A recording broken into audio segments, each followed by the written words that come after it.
स्वागत है दोस्तों आपका स्टडी विद स्मृति के ऑनलाइन प्लेटफॉर्म पे। और जैसा कि अभी हाल ही में बीपीएससी 69 का एग्जाम हुआ, उसमें भी साइंस का बहुत सारा क्वेश्चंस जो है देखने को मिला। करीब करीब 30 क्वेश्चन जो है डायरेक्टली जो है और इनडायरेक्टली साइंस सेक्शन से जो पूछा गया था। अगर आप इसको ध्यान से देखेंगे इस क्वेश्चंस को, तो पहले जैसा क्वेश्चन पूछा जाता था उससे क्वेश्चन का पैटर्न काफी अलग देखने को मिला। और इसका शुरुआत 68th बीपीएससी से हुआ था और 69th में क्वेश्चन और थोड़ा सा अलग टाइप का पूछा गया। इसमें क्वेश्चन जो है साइंस एंड टेक से जो है बहुत ज्यादा पूछा गया। करंट अफेयर का टॉपिक जो करंट न्यूज में रहा था पिछले 1 2 साल 3 साल में, वो सबसे क्वेश्चन जो है बहुत ज्यादा पूछा गया। तो चलिए हम लोग देखते हैं। और स्टैटिक पोर्शन प्रीवियस ईयर का क्वेश्चन भी बहुत सारा जो है अलग अलग तरीके से रिपीट हुआ है। तो अगर आप बहुत सारा क्वेश्चंस को अगर आप देखेंगे तो आपको लगेगा ऐसा कि ये क्वेश्चन पहले भी आया है और अब भी आया है, लेकिन ये पूरी तरीके से जो है पुराना वाला ही क्वेश्चन नहीं है। उसमें से कुछ हिस्सा उस क्वेश्चन का लिया गया, कुछ हिस्सा किसी और क्वेश्चन का लिया गया और 2 3 क्वेश्चन को मिलाकर के एक क्वेश्चन बना दिया गया। तो ये क्वेश्चन जो एग्जाम जो हुआ इस समय जो 69th वाला जो एग्जाम हुआ, ये काफी मतलब बोला जाए तो काफी मतलब अलग टाइप का क्वेश्चन बोला जाएगा। टफ या इजी तो नहीं बोलेंगे, लेकिन ट्रेंड से अलग क्वेश्चंस बोला गया, जिस वजह से बीपीएससी में अमूमन ऐसा क्वेश्चन नहीं पूछा जाता है। अमूमन इस टाइप का क्वेश्चन जो है यूपीएससी पूछता है। और अगर आप देखेंगे ध्यान से तो सारा का सारा मैक्सिमम क्वेश्चंस में ऑप्शन जो है आपको केवल 4 ही मिलेगा। मैक्सिमम ऑप्शन आपको केवल 4 ही मिलेगा, ठीक है ना। तो ये एग्जाम हुआ था और ये क्वेश्चन पेपर है, आप देख सकते हैं, ठीक है ना। 150 क्वेश्चन टोटल है। और इसमें जो हम लोग जो जिस सेट को बना रहे हैं, ये set number booklet series number A है।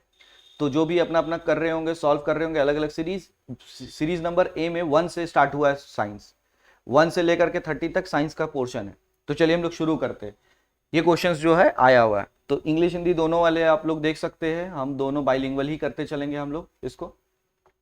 सबसे पहला क्वेश्चन देखिए, बोल रहा है क्या इस बार जो आया हुआ है कि जो 5G टेक्नोलॉजी है, अब तक यहाँ पे 3 ऑप्शन दिया हुआ है। इसमें से बोल रहा है कि 5G टेक्नोलॉजी और 4G टेक्नोलॉजी दोनों का इस्तेमाल करते थे हम लोग। 5G अब करने लगे, 5G पहले मतलब नहीं होता था, 4G करने लगे। तो ये क्वेश्चन पूछ रहा है कि 4G और 5G यानी कि कौन सा ऐसा चीज आने पे 5G पे वो काम करने लगा, पहले 4G पे काम नहीं करता था। तो क्वेश्चन बहुत अलग टाइप से घुमा करके पूछा हुआ है। अगर आप यहाँ पे देखेंगे तो पहला ऑप्शन आपको दिया हुआ है इंटरनेट ऑफ थिंग।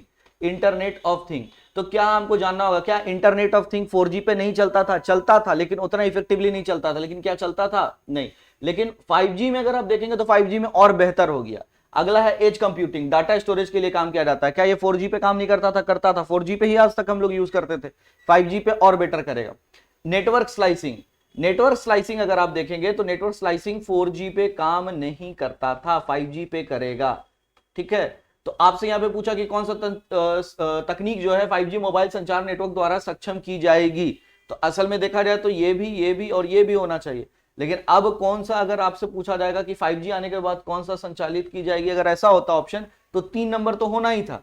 तो 3 नंबर में अगर आप देखेंगे तो 3 तरह का क्वेश्चन मिलेगा, बाकी तो ये दोनों को नहीं होना चाहिए था। लेकिन अब अगर आपको चूज करना पड़े तो ऑप्शन के हिसाब से आपको डी के साथ जाना चाहिए। बात समझ में आ रहा है? आपसे ये पूछा जा रहा है वहां पे बेसिकली कि 5G आ गया, 4G के बजाय 5G आ गया, तो कौन सा ऐसा चीज है जो हम लोग और अच्छे से या फिर कर पाएंगे जो पहले नहीं कर पाते। तो नेटवर्क स्लाइसिंग जो है कर पाएंगे, लेकिन इसको हम अकेले नहीं चूज कर सकते थे। तो इंटरनेट ऑफ थिंग भी कर पाएंगे और एज कंप्यूटिंग भी कर पाएंगे। तो इस चीज को याद रखना। और इसका सही आंसर क्या हो जाता है? D, all of these. आप देख रहे होंगे कि 4 ही ऑप्शन इसमें आ रहा है। चलिए अगला क्वेश्चन हम लोग देखते हैं। दूसरा क्वेश्चन अगर आप देखिएगा तो अलग अलग स्पेस मिशन एक तरफ लिखा हुआ है, बहुत सारा स्पेस मिशन जो है अंतरिक्ष का मिशन, और किस बेसिकली किस ग्रह के लिए या किसी चांद के लिए था कि नहीं, ये आपको जानने का मतलब बताने का पता होना चाहिए, तभी आप इसको बता पाइए। अब इसमें अगर आप ध्यान से देख रहे होंगे तो कुछ क्वेश्चन जो है आईएएस का एग्जाम 2014 में जैसे पूछा गया था, उसी से प्रीवियस ईयर का क्वेश्चन जो है घटना चक्र में दिया हुआ है, यही क्वेश्चन उठा करके डायरेक्ट दिया हुआ है। अगर आप देखेंगे क्वेश्चन बैंक अगर आपके पास होगा साइंस का, इसमें कैसिनी हुजेंस ये जो स्पेस मिशन था, ये आपका डायरेक्टली आईएएस 2014 में पूछा हुआ है। ये स्पेस मिशन आपको पता है, जूनो आपको पता है। अगर ये 2 स्पेस मिशन अगर आपको पता है तो आप 2 अदर स्पेस मिशन नहीं जानते हुए भी इस आंसर को क्या कर सकते थे? बिल्कुल सही कर सकते थे। फॉर एग्जाम्पल अगर आप ध्यान से देखिएगा, कैसिनी हुजेंस के बारे में अगर आपसे पूछा जाए कि बेसिकली किसके लिए था, तो ये सैटर्न के लिए था। कहां के लिए था? सैटर्न यानी शनि के लिए था ये मिशन। अगला बोल रहा है जूनो किसके लिए था? जुपिटर यानी बृहस्पति के लिए था। अगला बोल रहा है आर्टेमिस किसके लिए था? तो आर्टेमिस था मानव अंतरिक्ष उड़ान चंद्रमा से मंगल ग्रह तक। और इसमें आर्किमिडीज 1 2 3 इस तरीके का भी काम चलने का बात हो रहा, तो 1 हो चुका है। अगला है वेरिटस, ये किसके लिए था? शुक्र के लिए था, ठीक है। तो ये अगर आप मिलाइएगा तो ए का क्या हो गया? ए का 2, बी का 1, सी का 4 एंड डी का 3। तो कौन सा ऑप्शन सही है जल्दी से हम लोग देख लेते हैं। ऑप्शन नंबर ए का 2 दोनों में मिला हुआ है, ये दोनों। बी का 1 दोनों में है। सी का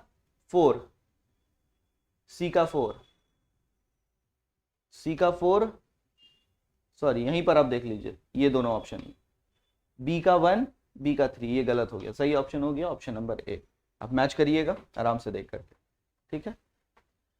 चलिए अगला क्वेश्चन देखिए। एक तरफ क्या है, अगला एक भी क्वेश्चन है, ये भी प्रीवियस ईयर का कुछ क्वेश्चन को उठा करके और कुछ न्यू करंट का टॉपिक को मिला करके ब्लेंड करके क्वेश्चन को पूछा हुआ है। यहाँ पे दिया हुआ है कपड़ा का कुछ प्रकार, और यहाँ पे दिया हुआ है कि क्या ब्रांड से नाम से जाना जाता है उसको, और इसका उत्पत्ति यानी इसको मतलब लाया कहां से जाता है। तो सबसे पहले लेलन है। तो लेलन क्या होता है? जिस तरीके से कॉटन होता है उसी तरीके से प्लांट से मिलता है लेलन, तो उसी तरीके से एक नेचुरल मिलने वाला एक फाइबर है, पॉलीमर है, बहुलक है। तो इसका सही आंसर हो जाएगा सन का पौधा। अगला है जतरा या कॉयर। तो कॉयर क्या होता है? आप नारियल रस्सी देखे, नारियल रस्सी। तो नारियल रस्सी में जो नारियल रस्सी जो होता है वो बनता किससे है? जो नारियल का ऊपर वाला जो जब हम लोग नारियल पानी पीते हैं या कुछ भी पीते, डाब पीते, तो ऊपर वाला जो छिलका रहता है उसी से बनता है। तो इसका सही आंसर क्या हो जाएगा? नारियल का पौधा।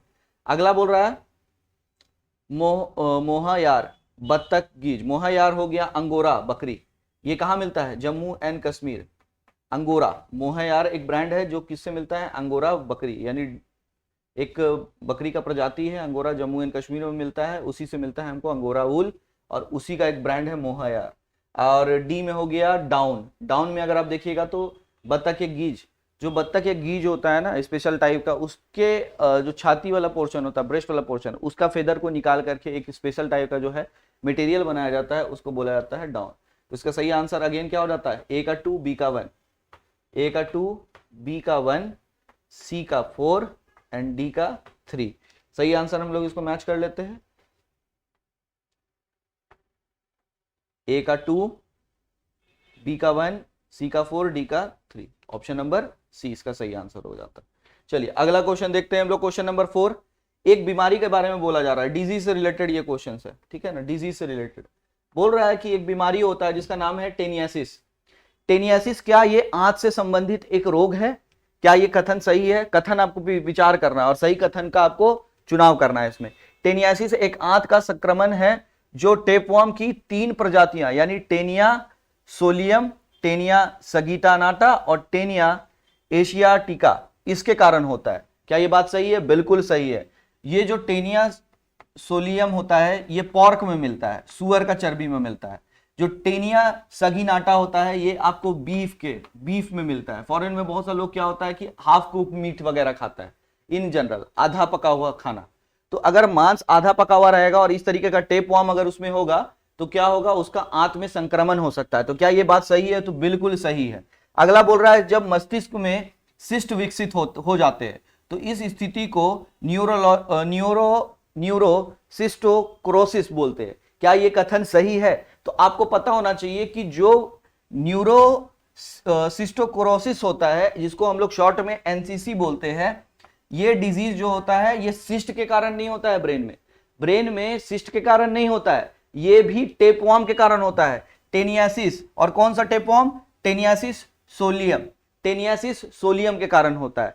टेनियासिस सोलियम, इसमें क्या होता है बेसिकली, जो अगर आप खाना खाए और वो आधा पका हुआ मांस है तो टेपवर्म आपके शरीर में इंटर कर गया। अगर वो टेपवर्म धीरे धीरे किसी भी तरीके से आपके ब्रेन तक पहुंच गया तो वहां पे आपको एक डिजीज हो जाएगा जिसका नाम है शॉर्ट में एनसीसी, और इसको पूरा फुल फॉर्म पूछा जाए तो न्यूरोसिस्टोक्रोसिस। और इसमें क्या होता है? ब्रेन में संक्रमण हो जाता है इस टेनियासिस, और टेनियासिस में कौन वाला टेनियासिस? सोलियम के द्वारा। तो ये कथन क्या है? बिल्कुल गलत है, क्योंकि सिस्ट का बात कर रहा है। सिस्ट मतलब एक ट्यूमर टाइप का कुछ, इसके वजह से हो जाता है। क्या ये मस्तिष्क में सिस्ट विकसित हो जाते हैं तो इस स्थिति को न्यूरोलॉजिक एनसीसी कहा जाता है। तो क्या ये कथन सही है? गलत है। तो सही आंसर हो जाता है क्या, केवल 1। आया बात समझ में, केवल 1, ओनली 1, दूसरा वाला गलत है। चलिए अगला क्वेश्चन अब हम लोग देखते हैं। अब आइए क्वेश्चन नंबर, यहां पे देख सकते हैं, चलिए इंग्लिश में भी इसको देखा जा सकता है, कोई टफ बात नहीं है। पहला क्वेश्चन आप देखिए, बोल रहा है कि कौन कौन सा इसमें कंप्यूटर का भाषा है। देखो कितना आसान है, आप लोग आराम से कर सकते थे। हम सबको पता है कि, चलिए अगर हमको बोला जाए कि एक बात बताइए कि कौन कौन सा भाषा है, हमको नहीं पता कोबरा होता है कि नहीं, हमको नहीं पता स्क्वेरल होता है कि नहीं, लेकिन हमको पता तो है कि पाइथन और जावा जो है ये कंप्यूटर का प्रोग्रामिंग है। हर बच्चा के मुंह में नाम रहता है। पाइथन थोड़ा हाई लेवल का हो गया, जावा जो है नॉर्मल, जो अमूमन सब लोग इस्तेमाल करता है, हर जगह कोर्सेज वगैरह चलते रहता है कि आइए पाइथन सीखिए, जावा सीखिए। स्क्वेरल और कोबरा के बारे में हमको जानकारी नहीं है मान लीजिए, तो हमको एक चीज तो पता है कि 2 और 4 तो 100% होना है, यानी मेरा जो भी ऑप्शन होगा उसमें 2 और 4 होना ही चाहिए था। अगर हम यहां पे देखेंगे ध्यान से, ऑप्शन नंबर ए, बी और सी, इसमें से कोई भी एक ऐसा ऑप्शन बताइए जिसमें केवल और केवल 2 4 होना चाहिए। इसमें आपका देखा जाए तो 2 है तो 4 नहीं है, इसमें 4 है तो इसमें 2 नहीं है, इसमें 2 और 3 है यानी 4 नहीं है। सही आंसर क्या हो जाता है, डी। अगर आपको नहीं भी पता था तो आप इसको इस तरीके से बना सकते थे, एलिमिनेशन मेथड से। ऑप्शन 4 ऑप्शन को एलिमिनेट, एकदम यूपीएससी के पैटर्न में क्वेश्चन को सेट करने का कोशिश किया आयोग, ठीक है। और इसीलिए आप देखिएगा, अगर ये चीज किया, इसीलिए आप देखिएगा कि 4 ऑप्शन की जगह में 5 ऑप्शन में ये चीज संभव नहीं था, अब 4 ऑप्शन में ये चीज संभव है।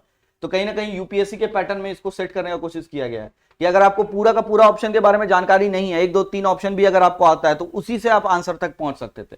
और आपको पता होना चाहिए कोबरा भी एक हाई लेवल प्रोग्रामिंग है, पाइथन तो था ही, स्क्वेरल भी है और जावा भी है। तो सही आंसर क्या होता है, ऑल ऑफ दी अबव। सारा का सारा जो है क्या है, कंप्यूटर का लैंग्वेज है। यही आपसे पूछा था कि इसमें से कौन सा कंप्यूटर लैंग्वेज है, सही आंसर क्या होगा, ऑल ऑफ दीज। चलिए अगला क्वेश्चन देखिए, question number 6। Chat GPT continuously news में है, चैट जीपीटी। तो चैट जीपीटी का यहाँ पे फुल फॉर्म पूछ रहा है। चैट जीपीटी का फुल फॉर्म अगर आप देखेंगे, ये टॉपिक कहां से, तो ये करंट से पूछा हुआ है, ठीक है। तो चैट जीपीटी का है generative pre trained transformer. Chat GPT का फुल फॉर्म क्या है, जनरेटिव प्री ट्रेन्ड ट्रांसफॉर्मर।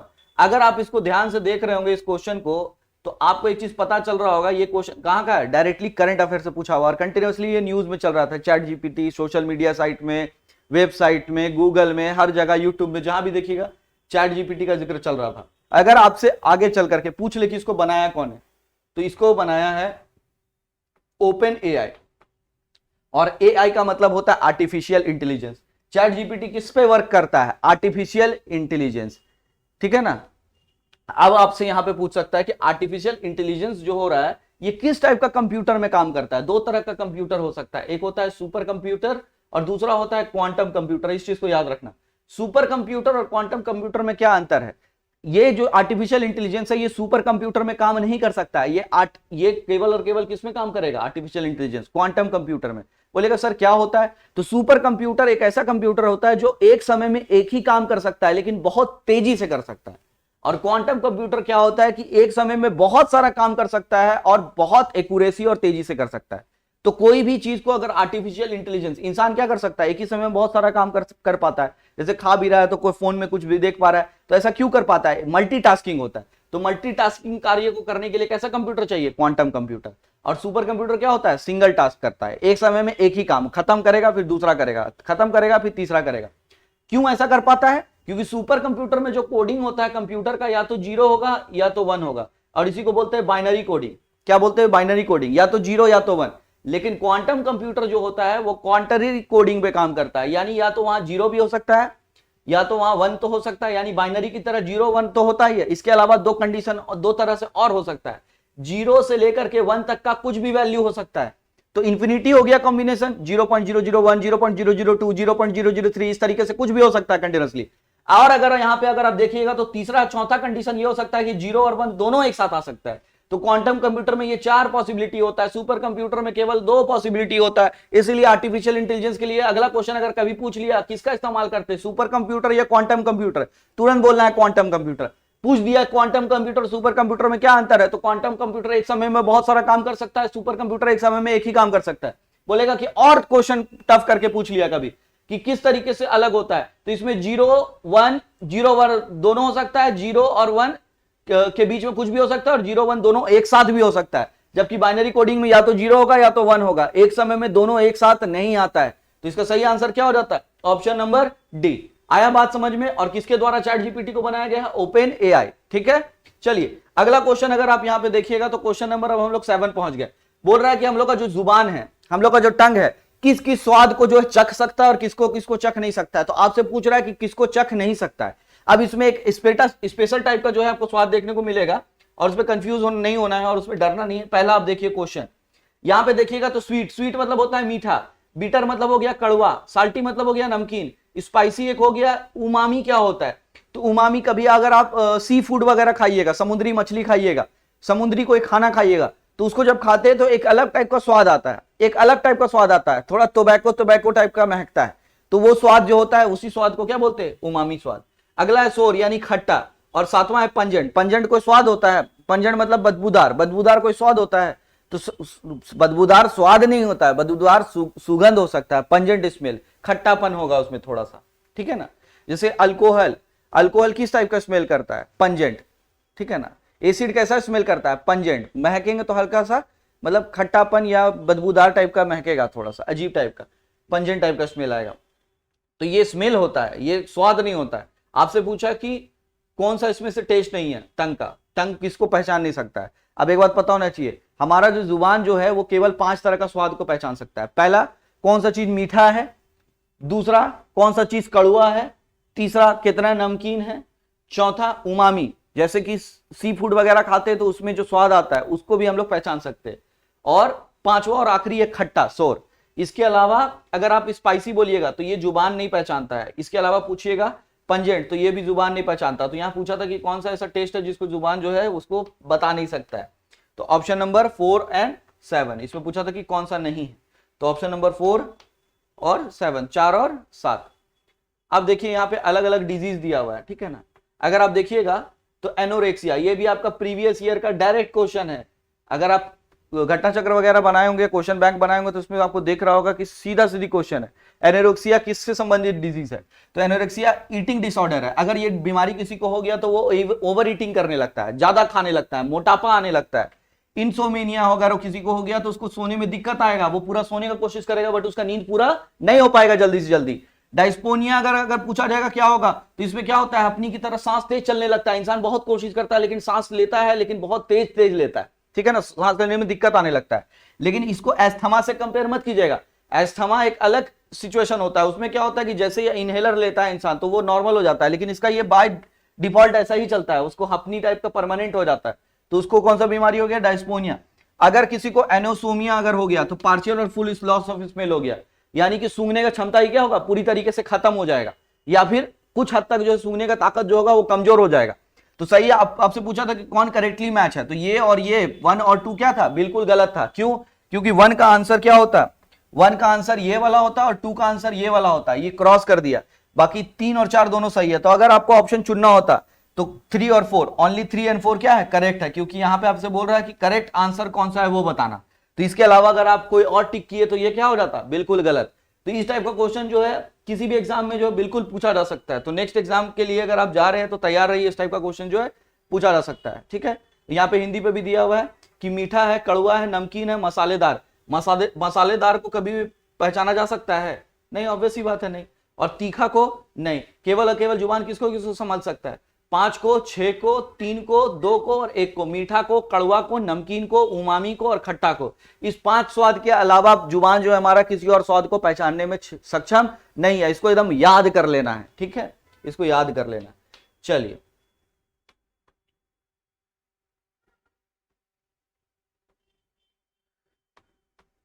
यहां पर बोल रहा है कि ब्रह्मांड में पल्सर क्या है? पल्सर बाइक समझना नहीं है, ब्रह्मांड में पल्सर क्या है? तो पल्सर एक तारा का नाम है। ब्रह्मांड में पल्सर एक तारा का नाम है। पल्सर एक तारा है। ठीक है? पल्सर एक तारा है जो किससे बना होता है? न्यूट्रॉन से। तो पल्सर एक न्यूट्रॉन का तारा है जो लगातार क्या हो रहा है? घूम रहा है। तो इसको अगर आपको देखा जाता है तो घूमते न्यूट्रॉन तारे को ही क्या बोलते हैं? पल्सर कहते हैं। घूमते न्यूट्रॉन तारे को क्या कहते हैं? पल्सर कहते हैं। अगला बोल रहा है तारों का एक समूह। तारों का एक समूह को हम लोग क्या बोलते हैं? कॉन्स्टिलेशन। कॉन्स्टिलेशन, कॉन्स्टिलेशन कहते हैं। तारे का एक समूह को कॉन्स्टिलेशन बोलते हैं।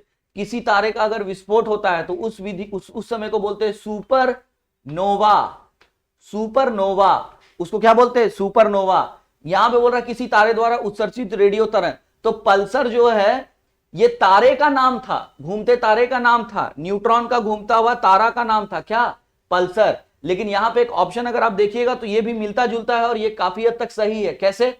अगर आप देखिएगा तो पल्सर, पल्सर एक तारे का नाम है जो घूमता हुआ न्यूट्रॉन तारे का, लेकिन इस पल्सर तारे का जो घूमता हुआ न्यूट्रॉन तारे का खासियत क्या होता है, ये एक तरह का विद्युत चुंबकीय तरंग यानी इलेक्ट्रोमैग्नेटिक रेडिएशन को उत्पन्न करता है। और कौन वाला? रेडियो तरंग, रेडियो तरंग। तो अगर आपसे पूछता कि पल्सर तारे का खासियत क्या होता है, पल्सर तारे का खूबी क्या होता है, तब आपका ऑप्शन क्या होता है? डी। बहुत सारे लोग इसको मार दिया होगा, जो कि आंसर क्या हो जाता? गलत हो जाता, क्योंकि यहां से पूछ रहा है कि ब्रह्मांड में पल्सर क्या है, तो पल्सर तो एक तारा है। पल्सर क्या है? घूमता हुआ एक न्यूट्रॉन तारा है, तो आंसर 20 का सही आंसर है। लेकिन अगर पूछता घूमता हुआ न्यूट्रॉन तारा के अंदर ऐसा क्या रहता है कि वो कुछ इमिट करता है क्या, विद्युत चुंबकीय तरंग उत्पन्न करता है क्या, तो बिल्कुल। और कौन सा तरंग? तो रेडियो वेव तरंग। कौन सा तरंग? तो रेडियो तरंग। तब इसका आंसर डी हो जाता। लेकिन यहां पे पूछा कि पल्सर क्या है, तब वहां पे आंसर क्या देना पड़ेगा मेरे को? तब वहां पे आंसर देना पड़ेगा पल्सर क्या है? घूमता हुआ एक न्यूट्रॉन तारा। क्लियर? चलिए अगला क्वेश्चन अगर आप यहां पे देख रहे होंगे तो प्रयोगशाला में विकसित हीरा। अगर प्रयोगशाला में विकसित हीरा का बात करेंगे तो इसके लिए हम लोग को थोड़ा सा पीछे जाना होगा। अगर आप देखिएगा तो हम लोग को याद होगा कि कार्बन, कार्बन में जब हम बहुत ज्यादा हाई प्रेशर को बहुत ज्यादा हाई करते हैं और हाई टेम्परेचर देते हैं और बहुत ज्यादा उच्च ताप देते हैं, उच्च दाब और उच्च ताप, तो कार्बन किस में बदल जाता है? ग्रेफाइट में। और फिर ग्रेफाइट को फिर से बहुत हाई प्रेशर और बहुत हाई टेम्परेचर देते हैं तो किस में बदल जाता है? वो बदल जाता है डायमंड यानी हीरा में। लेकिन अगर आप इसको देखिएगा कि नेचर में केस नंबर वन, अगर नेचर में इस प्रोसेस को होना है तो इसमें क्या लग जाएगा? हजारों साल लग जाएगा। तब मेरा क्या होगा? कार्बन बदलेगा किसमें? कार्बन बदलेगा मेरा किसमें? ग्रेफाइट में। और फिर ग्रेफाइट बदलेगा किसमें? डायमंड में। अब अगर हमको लेबोरेटरी में बनाना है कोई चीज, लेबोरेटरी में अगर हमको डायमंड बनाना है तो हमको किसका इस्तेमाल करना पड़ेगा? अगर हमको डायमंड बनाना है तो डायमंड किससे बना होता है? कार्बन से बना होता है, प्योर कार्बन से। ग्रेफाइट किससे बना होता है? प्योर कार्बन से। और कार्बन तो कार्बन है ही। तो अब सवाल ये उठता है कि अगर हमको ग्रेफाइट बनाना है, अगर हमको कार्बन बनाना है, डायमंड बनाना है, तो डायमंड और ग्रेफाइट बनाने के लिए हमको किसका इस्तेमाल करना पड़ेगा? ऑब्वियसली बात है कार्बन, क्योंकि जिसके अंदर में जो चीज रहना चाहिए उसको बनाने के लिए वही चीज का इस्तेमाल करना पड़ेगा। अगर डायमंड बना है किससे? कार्बन से बना है तो कार्बन का इस्तेमाल करना पड़ेगा। ग्रेफाइट किससे बना होता है? तो ग्रेफाइट है क्या? पूरा का पूरा कार्बन है, लेकिन वो अपने आप को इस तरीके से अरेंज कर लिया कि क्या बन गया? वो ग्रेफाइट बन गया। अगर आपसे पूछ लेगा कल चल करके कि ग्रेफाइट कैसा सॉलिड होता है, तो एमॉर्फस होता है। और डायमंड कैसा होता है? क्रिस्टल होता है। अभी इस पे हम लोग नहीं जाएंगे, ठीक है ना।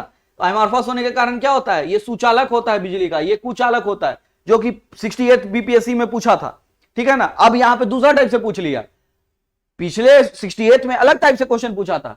अब आप इसको जाकर के देखिएगा, वहां पे पूछा था कौन सा सुचालक होगा कौन सा कुचालक होगा, उसमें ग्रेफाइट और डायमंड को पूछ लिया था। वो भी प्रीवियस ईयर का क्वेश्चन था और ये भी प्रीवियस ईयर का क्वेश्चन है। अब यहाँ पे थोड़ा सा प्रीवियस ईयर का क्वेश्चन में पूछने का तरीका, ट्रेंड बदल दिया। अब यहाँ पे बोल रहा है क्या कि पूछने का तरीका क्या, यहाँ पे एक वर्ड ले आया कि हीरे में बीज के रूप में किसका प्रयोग करते हैं। अरे भैया पेड़ पौधा लगाने के लिए बीज इस्तेमाल करते हैं, ये कहां से आ गया? तो बीज कहने का मतलब है कि अगर हमको हीरा बनाना है तो हमको क्या चीज चाहिए होगा, क्या मेरा बेसिक चीज होगा जिससे हम हीरा बना सकते हैं। तो हीरा बनाने के लिए हमको कोई ऐसा चीज चाहिए होगा जिसमें कार्बन हो। अब दो तरीका है, अगर हम यहां पे कार्बन का इस्तेमाल करेंगे तो कार्बन से पहले हमको बनाना पड़ेगा ग्रेफाइट, फिर ग्रेफाइट से बनाएंगे क्या? हीरा। तो ये प्रोसेस क्या हो जाएगा? लेंदी हो जाएगा और हो सकता है कि हम बना भी नहीं पाए। हमको लेबोरेटरी में बनाना है तो जल्दी बनाना है, तो हम क्या करते हैं? डायरेक्ट ग्रेफाइट का इस्तेमाल कर ले और ग्रेफाइट से किसमें बदल दे? डायमंड में। तो ग्रेफाइट का इस्तेमाल करके डायमंड में बदल देंगे तो क्या होगा? आसान होगा मेरे लिए, क्योंकि ग्रेफाइट क्या होता है? प्योर फॉर्म ऑफ कार्बन होता है। अगर नॉर्मल कार्बन लेंगे तो कार्बन प्योर फॉर्म में नहीं मिलेगा। कोयला ले लो, कोक ले लो, किसी भी चीज ले लो, उसमें कार्बन के अलावा कुछ और चीज भी मिलता है। और हमको डायमंड बनाना है तो हमको प्योर डायमंड बनाना है, तो डायमंड तो प्योर ही बनेगा। तो प्योर डायमंड बनाने के लिए रॉ मटेरियल प्योर होना चाहिए और प्योर फॉर्म ऑफ कार्बन केवल और केवल किसमें मिलेगा? ग्रेफाइट में मिलेगा। तो इस तरीके से सोचना होगा। अब यहां पे अगर देखो ध्यान से, सफेद नीलम, अरे ब्लू नीलम रहे, सफेद रहे, पिंक रहे, नीलम मतलब क्या होता है? उसमें एल्युमिनियम ऑक्साइड रहेगा। एल्युमिनियम ऑक्साइड होता है रूबी जिसको बोलते हैं। तो इससे मेरा काम नहीं बनेगा, क्योंकि एल्युमिनियम ऑक्साइड से अगर हम डायमंड बनाएंगे तो कैसे बनेगा? है इसमें एल्युमिनियम और ऑक्सीजन और हम बना देंगे डायमंड जिसमें कार्बन है, ऐसा तो नहीं हो सकता है। अगला है मोनोसाइड, तो मोनोसाइनाइड को हम लोग सिलिकॉन कार्बाइड के रूप में भी बोल सकते हैं। मोनोसाइनाइड, अच्छा मोनोसाइनाइड है, साइनाइट है। चलो मोनोसाइनाइड, इसमें भी कार्बन है, लेकिन क्या कार्बन प्योर फॉर्म में है? नहीं है। अगला है देखो ग्रेफाइट, ग्रेफाइट अभी देखे थे क्या होता है? प्योर फॉर्म में होता है। अगला है क्यूब्रिक जर्कोनियम, क्यूब्रिक जर्कोनियम क्या हो गया? Kubrick zirconium ZrO2। अब इसमें भी ZrO2 है, हमको चाहिए कार्बन, तो ये काम करेगा नहीं। तो हमको अगर डायमंड बनाना है तो उसके लिए प्योर फॉर्म ऑफ कार्बन चाहिए, वो कहां से मिलेगा? ग्रेफाइट से। आया क्वेश्चन किस तरीके से घुमा करके पूछा हुआ है। चलो अगला क्वेश्चन देखते हैं, क्वेश्चन नंबर 11। क्वेश्चन नंबर 11 में पूछ रहा है कि आपका बुलेट प्रूफ जैकेट बनाने के लिए किस फाइबर का प्रयोग किया जाता है। देखो सबसे पहला बोल रहा है नाइलन, तो नाइलन जो होता है ये होता है पॉलीअमाइड। नाइलन क्या होता है? पॉलीअमाइड। अमाइड से मिल करके नाइलन बनता है। अगर आप इसको देखिएगा ध्यान से कि नाइलन के बारे में खासियत, तो दुनिया का पहला कृत्रिम रूप से यानी आर्टिफिशियल तरीके से बनाया गया पॉलीमर यानी बहुलक। अगर आपसे कभी क्वेश्चन पूछ लिया कि दुनिया का पहला कृत्रिम रूप से बनाए जाने वाला बहुलक पॉलीमर, आर्टिफिशियल तरीके से बनाया जाने वाला पॉलीमर कौन है, तब तुरंत आंसर दीजिएगा नाइलन। और किससे बना होता है? पॉलीअमाइड। अगर आपसे पूछेगा कि दुनिया का पहला कृत्रिम रूप से बनाने का प्रयास, फुल्ली नहीं है, कंप्लीटली नहीं है, लेकिन कोशिश किया गया और उसको बनाया गया, तब उसका आंसर हो जाएगा रेयॉन। तब क्या आंसर हो जाएगा? रेयॉन। रेयॉन में क्या होता है? 50% नेचुरल प्रोडक्ट लेते हैं और 50% केमिकल का इस्तेमाल करते हैं। 50% में क्या है? कॉटन, और 50% में क्या है? Caustic soda. इसका इस्तेमाल करके कौन सा फाइबर बनाया गया? रेयॉन। तो रेयॉन फाइबर है पहला कृत्रिम जो है बहुलक है, पहला कृत्रिम बहुलक है, लेकिन पूर्ण रूप से नहीं है, 100% नहीं है, क्योंकि 50% इसमें क्या ले रहे हैं? कॉटन ले रहे हैं, कपास ले रहे हैं, नेचुरल प्रोडक्ट ले रहे हैं, और 50% केमिकल ले रहे हैं, जबकि पॉलीअमाइड क्या है? 100%। तो ये क्वेश्चन भी पूछा जाता है। चलो अगला है टेरिलीन। टेरिलीन का इस्तेमाल करते हैं हम लोग रस्सी वगैरह बनाने के लिए। तो इसका बुलेट प्रूफ से ट्वीड क्या हो गया? एक तरीके का मेरा कपड़ा, सिंथेटिक कपड़ा हो गया। सिंथेटिक कपड़ा नहीं बोलेंगे, एक तरीके से कपड़ा के लिए इस्तेमाल किए जाने वाला फाइबर हो गया। अगला है केवलर। केवलर अगर आप देखिएगा तो केवलर क्या होता है? बुलेट प्रूफ जैकेट के लिए इस्तेमाल किया जाता है। तो सही आंसर क्या हो जाता है? Option number D. ये प्रीवियस ईयर का क्वेश्चन पेपर का क्वेश्चन है। और इसमें एक क्वेश्चन और पूछा जाता है कि आप एक बात बताइए, लेक्सन क्या होता है? एक क्वेश्चन और पूछा जाता है, लेक्सन क्या होता है? तो लेक्सन होता है पॉलीकार्बाइड। लेक्सन क्या होता है? पॉलीकार्बाइड। और पॉलीकार्बाइड का इस्तेमाल किसके लिए करते हैं? इसी का दूसरा नाम लेक्सन है। इसका इस्तेमाल किसके लिए करते हैं? तो बुलेट प्रूफ शीशा बनाने के लिए।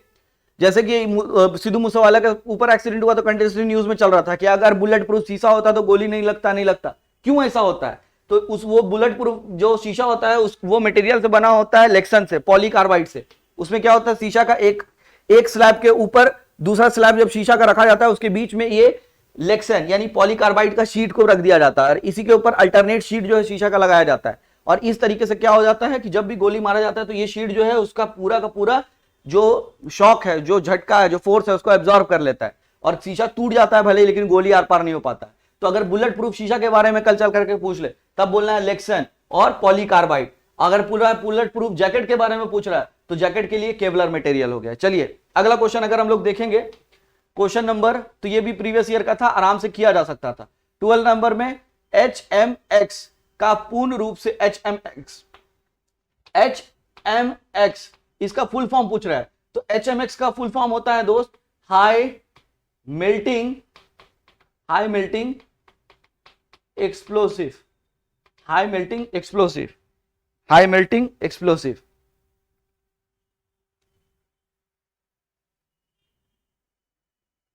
और दूसरा एक और होता है इसका, high velocity military explosive.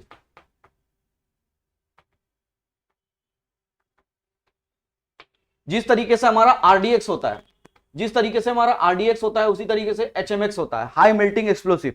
RDX और HMX में क्या अंतर है? RDX से भी ज्यादा ताकतवर होता है कौन? HMX। RDX royal demolition explosive. और इससे भी पावरफुल कौन होता है? इससे भी पावरफुल होता है मेरा HMX। याद रखना है इसको। तो आपसे पूछा था कि HMX का फुल फॉर्म क्या है, तो हाई मेल्टिंग एक्सप्लोसिव भी हो सकता है, हाई वेलोसिटी मिलिट्री एक्सप्लोसिव भी हो सकता है, और एक होता है हाई मॉलिक्यूलर वेट एक्सप्लोसिव। लेकिन ये करेक्ट नहीं लिखा हुआ है, मोनो ऑटोमिक जेनन बोल रहा है, हाई डेंसिटी, मॉलिक्यूलर वाला नहीं। तो इसमें केवल और केवल कौन सा मिल रहा है? हाई मेल्टिंग एक्सप्लोसिव, ये सही है, ये ऑप्शन नहीं होगा। हेज मोनोटाइज करेंसी, ये भी नहीं होगा। हाई हर मैजिस्ट्री एक्सप्लोसिव, ये भी नहीं होगा। इसका सही आंसर क्या हो जाएगा? केवल 1 वाला। और एक चीज और पूछ सकता है, ऑक्टोनोजेन ऑक्टेनोजेन के नाम से किसको जाना जाता है? तो HMX को ऑक्टेनोजेन के नाम से भी जाना जाता है, इस चीज को याद रखता है। ऑक्टेनो नहीं, ऑक्टोजेन, ऑक्टोजेन। सही आंसर हो गया ऑप्शन नंबर केवल 1। तो चलो ऑप्शन में ढूंढते हैं, ऑप्शन नंबर 1 ये हो गया, सी वाला केवल 1। और एक क्वेश्चन और पूछा जा सकता है आपसे कि एक बात बताइए कि जो HMX होता है वो RDX से इतना ज्यादा पावरफुल क्यों होता है? क्योंकि उसमें जो एक्सप्लोसिव का जो मात्रा होता है, जो डेंसिटी होता है, काफी ज्यादा होता है। इसलिए जब विस्फोट होता है तो बहुत भारी मात्रा में क्या होता है? ऊष्मा उत्पन्न कर सकता है। तो RDX जो होता है खुद में एक बहुत पावरफुल जो है एक्सप्लोसिव है, ठीक है ना। हेनिंग्स के द्वारा जो है इसका आविष्कार किया गया था RDX का। इंडिया में RDX वगैरह के नाम से जाना जाता है, इटली में RDX को T4 बोलते हैं। इसके अलावा साइक्लोनाइट के नाम से भी जाना जाता है RDX, ठीक है ना। उसी तरीके से HMX होता है, और HMX जो होता है RDX से भी ज्यादा पावरफुल है। तो ये बेसिकली एक्सप्लोसिव से पूछा हुआ क्वेश्चन है। और HMX के बारे में अगर आप देखिएगा तो HMX भी आपका प्रीवियस ईयर में तो नहीं पूछा गया है, हमको नहीं पता है इसके बारे में कि पूछा गया है कि नहीं। इन जनरल इस तरीके का कॉम्पिटेटिव एग्जाम में नहीं पूछा गया है। लेकिन HMX जो है आपका वन ऑफ द एक्सप्लोसिव है जिसको अमूमन जो है नहीं पढ़ा जाता, और इस बार इसी से क्वेश्चन पूछ लिया है। अक्टूबर 2022, अगेन ये करंट का टॉपिक है। आपसे यहां पे बोल रहा है सोफिया, एटलस, पेपर, ऑप्टिमस, इसमें से कौन सा जो है टेस्ला के द्वारा जो है बनाया गया है? तो हमको पता है कि सोफिया क्या है, सोफिया हांगकांग के द्वारा बनाया गया है, हांगकांग की एक कंपनी उसके द्वारा बनाया गया। और इसका खासियत क्या है? इसका खासियत है कि दुनिया का पहला ऐसा रोबोट है जिसका अपना खुद का पासपोर्ट है। फर्स्ट रोबोट जिसका अपना खुद का क्या है? पासपोर्ट है। तो अगर ये क्वेश्चन कल कर चल करके पूछ दे दुनिया का पहला रोबोट कौन है जिसका अपना खुद का पासपोर्ट था, तो सोफिया। एटलस क्या हो गया? एटलस एक अगेन एक यूएस की कंपनी है, उसके द्वारा जो है ये रोबोट बनाया गया है। बॉस्टन, यूएस बॉस्टन लिमिटेड करके, बॉस्टन टेक्नोलॉजी करके एक कंपनी है, उसके द्वारा बनाया गया। अगला है पेपर, ये भी एक हॉस्पिटल से रिलेटेड कोई कंपनी है, उसके ऊपर बेसिकली इसका काम है। तो ये मेरे लिए उतना इंपॉर्टेंट नहीं है। सबसे इंपॉर्टेंट हो गया ऑप्टिमस। ट्रांसफॉर्मर में एक मूवी है, उसमें एक सीरीज था, उसमें ऑप्टिमस प्राइम एक मेन कैरेक्टर था, उसी से कहीं ना कहीं इंस्पायर है ऑप्टिमस। ऑप्टिमस किसके द्वारा? टेस्ला। और टेस्ला के अगर देखा जाए तो इस टेस्ला के अलावा एलन मस्क भी हो सकता है ऑप्शन में, ठीक है ना। तो यहीं पर बोला जा रहा है कि टेस्ला के ह्यूमनाइड रोबोट का नाम क्या है? तो सही आंसर क्या हो जाता है? ऑप्टिमस। सोफिया हो गई फर्स्ट रोबोट जिसका अपना खुद का पासपोर्ट है, एटलस हो गया यूएसए का, और बॉस्टन पेपर जो हो गया वो एक नॉर्मल सा रोबोट है जो कोई हॉस्पिटल के द्वारा बनाया। अगला देखिएगा मैनहट्टन प्रोजेक्ट। इसमें कुछ दिमाग ही नहीं लगाना था, इतना लंबा स्टेटमेंट देख करके डरना ही नहीं था। मैनहट्टन प्रोजेक्ट जो है बहुत ज्यादा न्यूज में रहा था कि इसके ऊपर मूवी वगैरह भी बना हुआ है, हाल ही में रिलीज होने का बात हो रहा था। अब मैनहट्टन प्रोजेक्ट किससे रिलेटेड है? पहला न्यूक्लियर बॉम्ब जो बनाने का जो प्रक्रिया था उसके ऊपर पूरा इंटायरली मतलब अलग अलग क्या क्या सिचुएशन आया, कैसे रिसर्च हुआ, डेवलपमेंट हुआ। सेकेंड वर्ल्ड वॉर में जब इसको गिराया गया था, हिरोशिमा नागासाकी में 2 बम गिराया गया था, Fat Man and Little Boy, Fat Man and Little Boy, Fat Man and Little Boy, ये 2 बम गिराया गया था। तो आखिर ये किस प्रोजेक्ट का हिस्सा था जिसके अंतर्गत इसको डेवलप किया गया था? यही क्वेश्चन पूछा हुआ था, और ये एकदम लॉलीपॉप क्वेश्चन था, ये करंट का टॉपिक था। अगर आप करंट का टॉपिक थोड़ा सा भी देख रहे होंगे, न्यूज वगैरह भी देख रहे होंगे, रील भी देख रहे होंगे इंस्टाग्राम का, तो उसमें भी आपको ये क्वेश्चन दिख रहा होगा, ठीक है ना। थोड़ा पूछने का तरीका अलग है। अगला देखिए क्वेश्चन नंबर 15। अब इसमें कॉन्केव मिरर के बारे में बात करेगा, चलिए हम थोड़ी देर में इसको देखते हैं। 17वां नंबर देखिए, 17 नंबर अगर आप क्वेश्चन देखिएगा ध्यान से, 17 से पहले हम लोग 16 देख लेते हैं। 15 नंबर क्वेश्चन अभी थोड़ी देर में देखेंगे। 16 नंबर क्वेश्चन देखेंगे तो इसमें क्या बोल रहा है कि फोटो इलेक्ट्रिक सेल एक डिवाइस है जिसका इस्तेमाल किसके लिए करते हैं? तो हमको पता है फोटो इलेक्ट्रिक सेल का इस्तेमाल किसके लिए करते हैं? लाइट, यानी लाइट की ऊर्जा को किसमें बदलने में? विद्युत ऊर्जा में। For example solar panel, solar cooker. Solar panel में क्या होता है? प्रकाश की ऊर्जा का इस्तेमाल किया जाता है और उसको बदल दिया जाता है किसमें? उसको बदल दिया जाता है इलेक्ट्रिक एनर्जी में। फिर एक और होता है सोलर कुकर। सोलर कुकर में क्या करते हैं? प्रकाश की ऊर्जा का इस्तेमाल करते हैं और उसको बदल देते हैं हीट में। तो सोलर कुकर हो गया इसी तरीके से। तो फोटो इलेक्ट्रिक सेल का काम क्या होता है? फोटो इलेक्ट्रिक सेल का काम होता है कि प्रकाश की ऊर्जा को बदल देना किसमें? विद्युत धारा में, यानी इलेक्ट्रिक करंट में, तो इलेक्ट्रिकल एनर्जी में। तो इसका सही आंसर क्या हो जाता है? ए में। और इसके लिए सबसे बेस्ट इस्तेमाल क्या किया जा सकता है? सिलिकन। सिलिकन के अलावा जर्मेनियम। और ये सब क्या होता है? ये सब होता है मेरा उपधातु, जिसको हम लोग बोलते हैं मेटालॉइड्स, ठीक है। तो ये इसका आविष्कार जो फोटो इलेक्ट्रिक इफेक्ट का कॉन्सेप्ट को जो है पहली बार कौन बताया था? पहली बार कौन बताया था पूरा डिटेल में अच्छे से एक्सप्लेन करके? तो इसका आंसर होता है अल्बर्ट आइंस्टीन। अल्बर्ट आइंस्टीन के द्वारा ये फोटो इलेक्ट्रिक इफेक्ट के बारे में, इलेक्ट्रिक सेल में जो इस्तेमाल होता है इसके बारे में बताया था। और क्या बताए थे वो, कि जैसे जैसे प्रकाश की तीव्रता यानी लाइट का इंटेंसिटी बढ़ेगा तो करंट बनाने का ताकत भी क्या हो जाएगा, बढ़ जाएगा। और दूसरा चीज, जितना हाई आवृत्ति यानी फ्रीक्वेंसी का लाइट को हम प्रकाशित करेंगे, उस पर डालेंगे, उतना ज्यादा विद्युत धारा मेरा उत्पन्न होगा। यानी कि 2 पॉइंट पे इसका डायरेक्टली प्रोपोर्शनल है कि अगर इंटेंसिटी, लाइट का इंटेंसिटी बढ़ेगा तो करंट भी क्या हो जाएगा, बढ़ जाएगा, लाइट का इंटेंसिटी। और दूसरा, अगर मेरा फ्रीक्वेंसी यानी वो भी बढ़ेगा तो करंट मेरा क्या हो जाएगा, बढ़ जाएगा। फ्रीक्वेंसी को एन से डिनोट कर दिए और इंटेंसिटी को आई से, तो दोनों केस में क्या हो जाएगा, करंट बढ़ जाएगा। तो कल चल करके ये भी पूछ सकता है, आज ये पूछा है, कल चल करके ये पूछ देगा आपसे कि आप चलिए ये बताइए कि प्रकाश की तीव्रता बढ़ेगी तो क्या विद्युत धारा प्रवाह जो होता है फोटो इलेक्ट्रिक सेल में वो बढ़ेगा कि घटेगा, तो तुरंत बोलना है सर बढ़ जाएगा। अगर पूछ दिया कि कल चल करके कि एक बात बताइए कि अगर हम दो तरह का प्रकाश का इस्तेमाल कर रहे हैं, एक में आवृत्ति अधिक है और एक में आवृत्ति कम है, तो ऊष्मा ज्यादा, या ऊष्मा बोल रहे हैं, ऊर्जा ज्यादा किसमें उत्पन्न होगा, ऊर्जा मतलब विद्युत धारा वाला ऊर्जा, यानी कि इलेक्ट्रिक करंट ज्यादा उत्पन्न किसमें होगा, तो जिसका जितना ज्यादा फ्रीक्वेंसी होगा, जिसका जितना ज्यादा आवृत्ति होगा, उसमें उतना ही ज्यादा ऊर्जा उत्पन्न करने का क्षमता होगा। इस चीज को याद रखना। तो ऐसा प्रकाश को अगर हम उसमें डाल रहे हैं, आपतित कर रहे हैं, ठीक है ना, तो अपवर्तित कर रहे हैं, तो अगर इंसिडेंट कर रहे हैं जिसका फ्रीक्वेंसी ज्यादा है तो करंट क्या होगा, ज्यादा प्रोड्यूस करेगा। तो आगे चल करके इस टाइप का क्वेश्चन भी जो है पूछ सकता है, क्योंकि क्वेश्चन का लेवल जो है थोड़ा टफ कर रहा है। अगला देखिएगा 17 नंबर क्वेश्चन को देखिएगा। इसमें बोल रहा है कि सॉल्यूट जो प्रेजेंट होता है, एक हो गया मेरा विलेयक और दूसरा हो गया विलयन। सॉल्यूट को बोलते हैं, सॉल्वेंट हो गया मेरा, एक सॉल्यूट हो गया, कंपोजिशन। इसमें डायरेक्ट डेफिनेशन बोल रहा है कि कंसंट्रेशन को हम किस में नापते हैं, तो कंसंट्रेशन ऑफ सॉल्यूशन बोलते हैं किसको, अगर मेरा ऊपर रहे सॉल्यूट और नीचे मेरा क्या रहे, नीचे मेरा रहे सॉल्यूशन, नीचे क्या रहे मेरा सॉल्यूशन, नीचे क्या रहे मेरा सॉल्यूशन। चलिए एक बार हम इसको देख लेते हैं हिंदी में ताकि आपको क्लियर हो जाए। एक हो गया मेरा विलेय, दूसरा हो गया विलेयक और तीसरा हो गया विलयन। विलेयक को बोलते हैं सॉल्यूट, विलेयक को बोलते हैं सॉल्वेंट और विलयन को बोलते हैं, विलेयक को और विलयन को बोलते हैं सॉल्यूशन। देखना ध्यान से। अब बोल रहा है कि ऊपर मेरा सॉल्यूट है यानी विलेय है और नीचे मेरा सॉल्यूशन है यानी विलयन है, तो ये क्या देगा मेरे को, ये क्या देगा, तो ऑब्वियसली बात है ये कंसंट्रेशन देगा, यानी विलयन की सांद्रता देता है, कंसंट्रेशन ऑफ सॉल्यूशन देता है। तो ये भी मतलब कि एकदम बेसिक सा चैप्टर था और इसके ऊपर अगर आप पढ़ेंगे तो हमको लगता है 15-20-25 मिनट का 4-5 कॉन्सेप्ट है, 6 कॉन्सेप्ट है कि किसमें सघनता ज्यादा होगा, किसमें सघनता कम होगा, कंसंट्रेशन ज्यादा होगा कौन सॉल्यूशन का, हाइपरटोनिक क्या होता है, सुपर सैचुरेटेड क्या होता है, हाइपरटोनिक सॉल्यूशन क्या होता है। तो विलयन का अलग अलग प्रकार के बारे में पढ़ना था, उसी टॉपिक से जो क्वेश्चन पूछा हुआ। तो ये भी आपका प्रीवियस ईयर का क्वेश्चन को थोड़ा सा घुमा करके पूछने का कोशिश किया। अब आइए आप यहाँ पे क्वेश्चन नंबर 18, उससे पहले हम लोग को क्वेश्चन नंबर जो है 15 जिसको छोड़े थे उसके बारे में हम लोग को डिटेल में करना है, क्योंकि इसको हम लोग थोड़ा सा डिटेल में देखना पड़ेगा। देखिए क्वेश्चन नंबर 15 क्या बोल रहा है, पहले एक बार पढ़िए। बोल रहा है कि कभी भी क्वेश्चन नंबर की कोई एक ऐसा दर्पण के बारे में बात कर रहा है, कौन सा, अवतल दर्पण, जिसको हम लोग बोलते हैं कनकेव मिरर। तो कनकेव मिरर में आपसे बोल रहा है कि कनकेव मिरर में कब ऐसा होता है कि वास्तविक उल्टा और वस्तु के आकार का बराबर का प्रतिबिंब बनता है मेरा। तो इसके बारे में अगर आप जानिएगा तो एक तरफ हम लिख लेते हैं ऑब्जेक्ट और एक तरफ हम लिख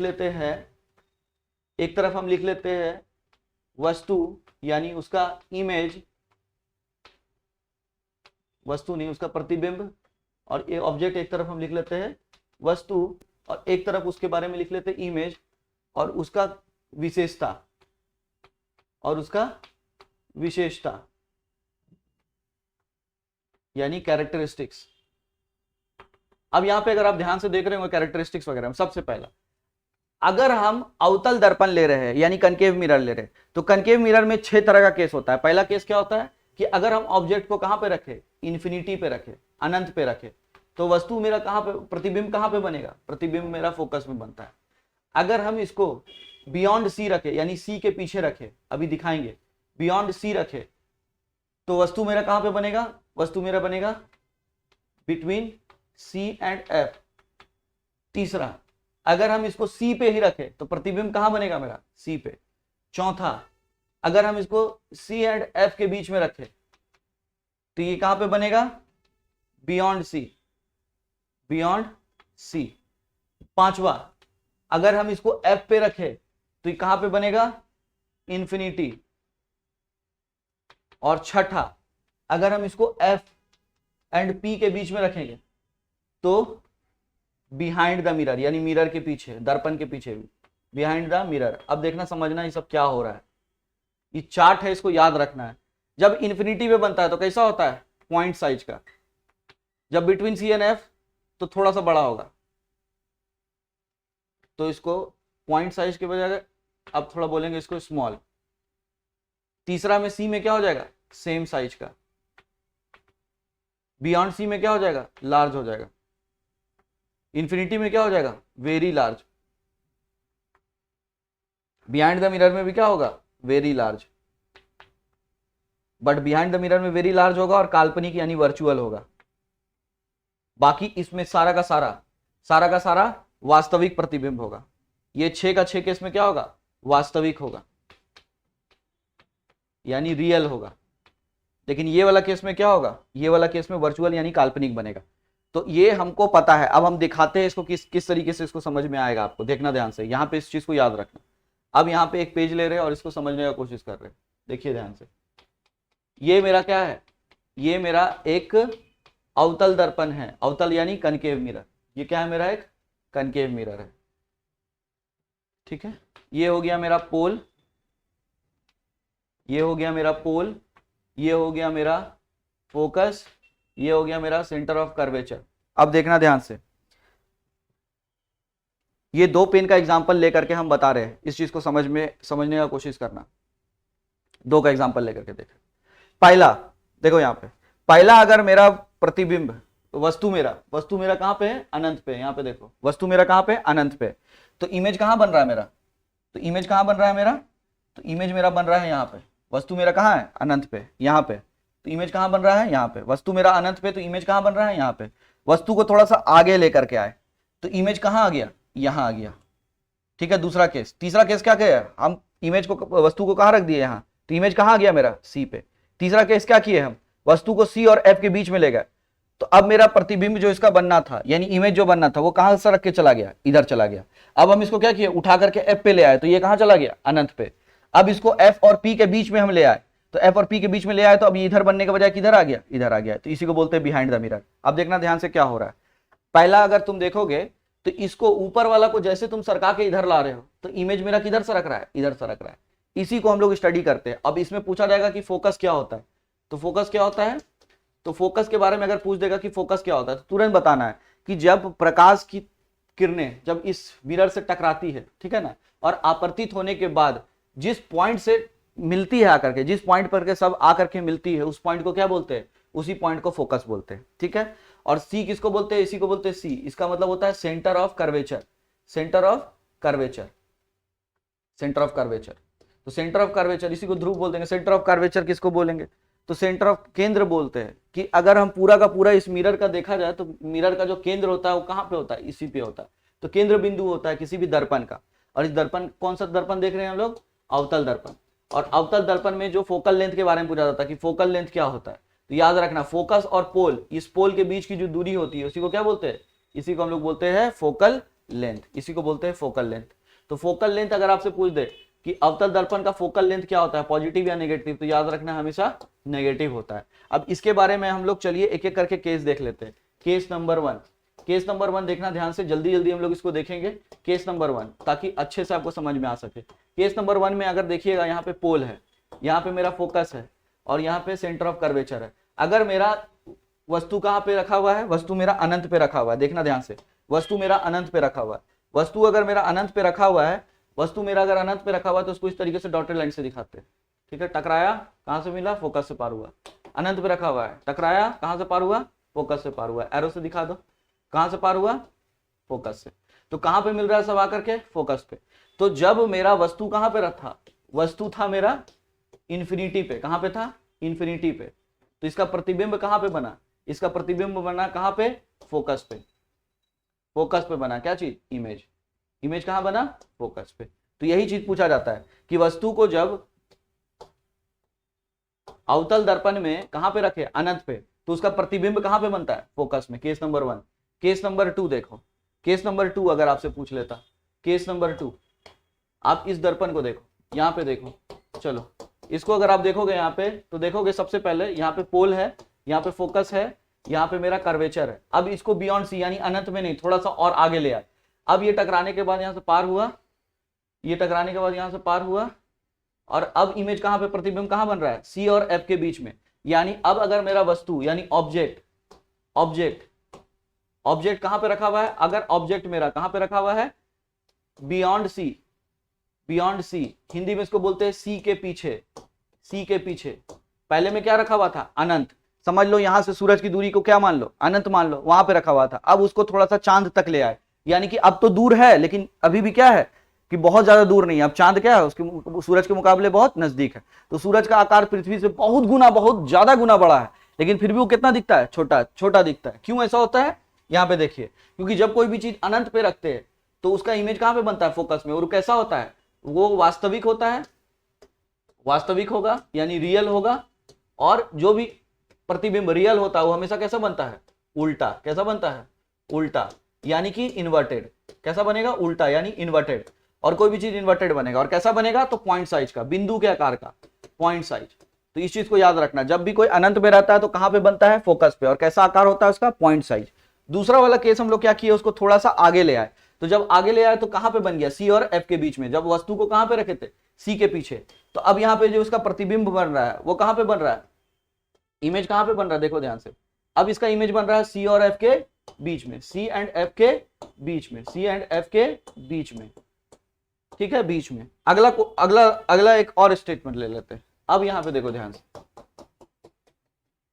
अब हम क्या किए, ये पोल है, ये फोकस है, और ये कार्वेचर है। अब हम एग्जैक्टली सी पे ले लिए। अब कहां पे बनता है देखते हैं, थोड़ा सा तो पीछे लेना होगा क्योंकि यहीं पर बन रहा है।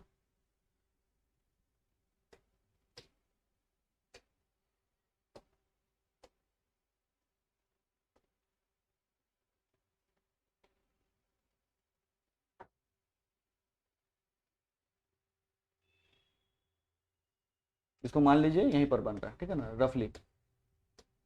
तो यहां पे बन रहा है, यानी कि जब हम वस्तु को कहां पे रखे, वस्तु को जब हम सी पे रखे तो इमेज कहां पे बना, उसका प्रतिबिंब कहां बना, वो भी कहां बना, सी पे। अब जब सी पे बनेगा तो कैसा होगा, सेम साइज का होगा, और सेम साइज का होगा तो कैसा होगा, रियल भी है और वास्तविक है, और कैसा होगा, सीधा, यानी कि उल्टा होगा, सॉरी इन्वर्टेड। क्या होगा, इन्वर्टेड। तो यही पूछ रहा था कि जब सी पे रखते हैं तो कैसा बनता है, तो सी पे रखते हैं तब कैसा बनता है, सी पे जब रखेंगे तो कैसा बनेगा, सी पे जब रखेंगे तो कैसा बनेगा, याद रखना है, सेम साइज का बनेगा, और कैसा बनेगा, सेम साइज का बनेगा, और वास्तविक होगा, और इन्वर्टेड होगा। तो यहीं तक हम लोग को जानना है। जब बाकी क्लास में करेंगे तो हम लोग देखेंगे तो किस तरीके से हम लोग आगे की ओर बढ़े, तो बढ़ता गया। बाकी यहाँ पे अगर आप देखेंगे तो इसको आप देख करके बहुत अच्छे से समझ सकते हैं कि अनंत पे था तो प्रतिबिंब फोकस पे, बियॉन्ड सी यानी सी के पीछे, यानी पीछे था, तो अब प्रतिबिंब थोड़ा सा इधर खसक के कहाँ आ गया, सी एफ के बीच में। और अगर सी पे आया तो कहाँ पे आ गया, डायरेक्ट सी पे। अगर सी एंड एफ के बीच में था तो कहाँ पे आ गया, सी के पीछे चला गया। और अगर एफ पे आया तो कहाँ पे चला गया, अनंत पे। और एफ और पी के बीच में आया तो, एफ और पी के बीच में आया तो कहां बना, beyond the mirror, beyond the mirror.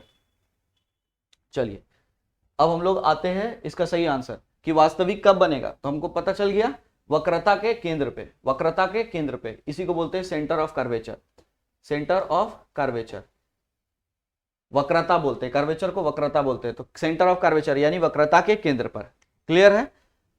और किसी भी जो स्फेयर होता है उसका केंद्र को क्या बोलते हैं, सेंटर ऑफ कर्वेचर, इंग्लिश में, हिंदी में बोलते हैं वक्रता का केंद्र। सही आंसर हो जाता है बी। चलिए अगला क्वेश्चन देखिए, क्वेश्चन नंबर 18।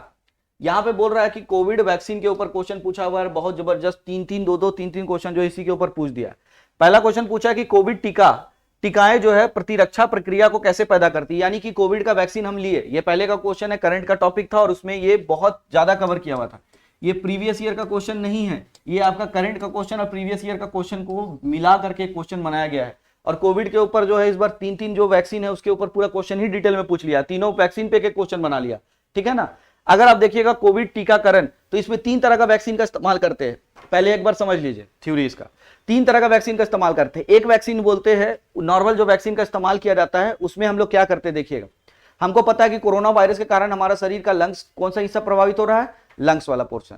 तो अब हम क्या करते हैं कि उस बीमारी से लड़ने के लिए, क्षमता पैदा करने के लिए हम क्या करते हैं, एंटी बॉडी मेरा बॉडी बना पाए, इसके लिए हम क्या करते हैं कि एक ऐसा हम कोरोना वायरस लेते हैं जो, और उस कोरोना वायरस को लेने के बाद क्या करते हैं, उसको कुछ तरीके से मॉडिफाई करके किसी भी तरीके से उसको कमजोर बनाते हैं, और उसको कमजोर करने के बाद उसके बाद शरीर में क्या करते हैं, उसको इंजेक्ट कराते हैं।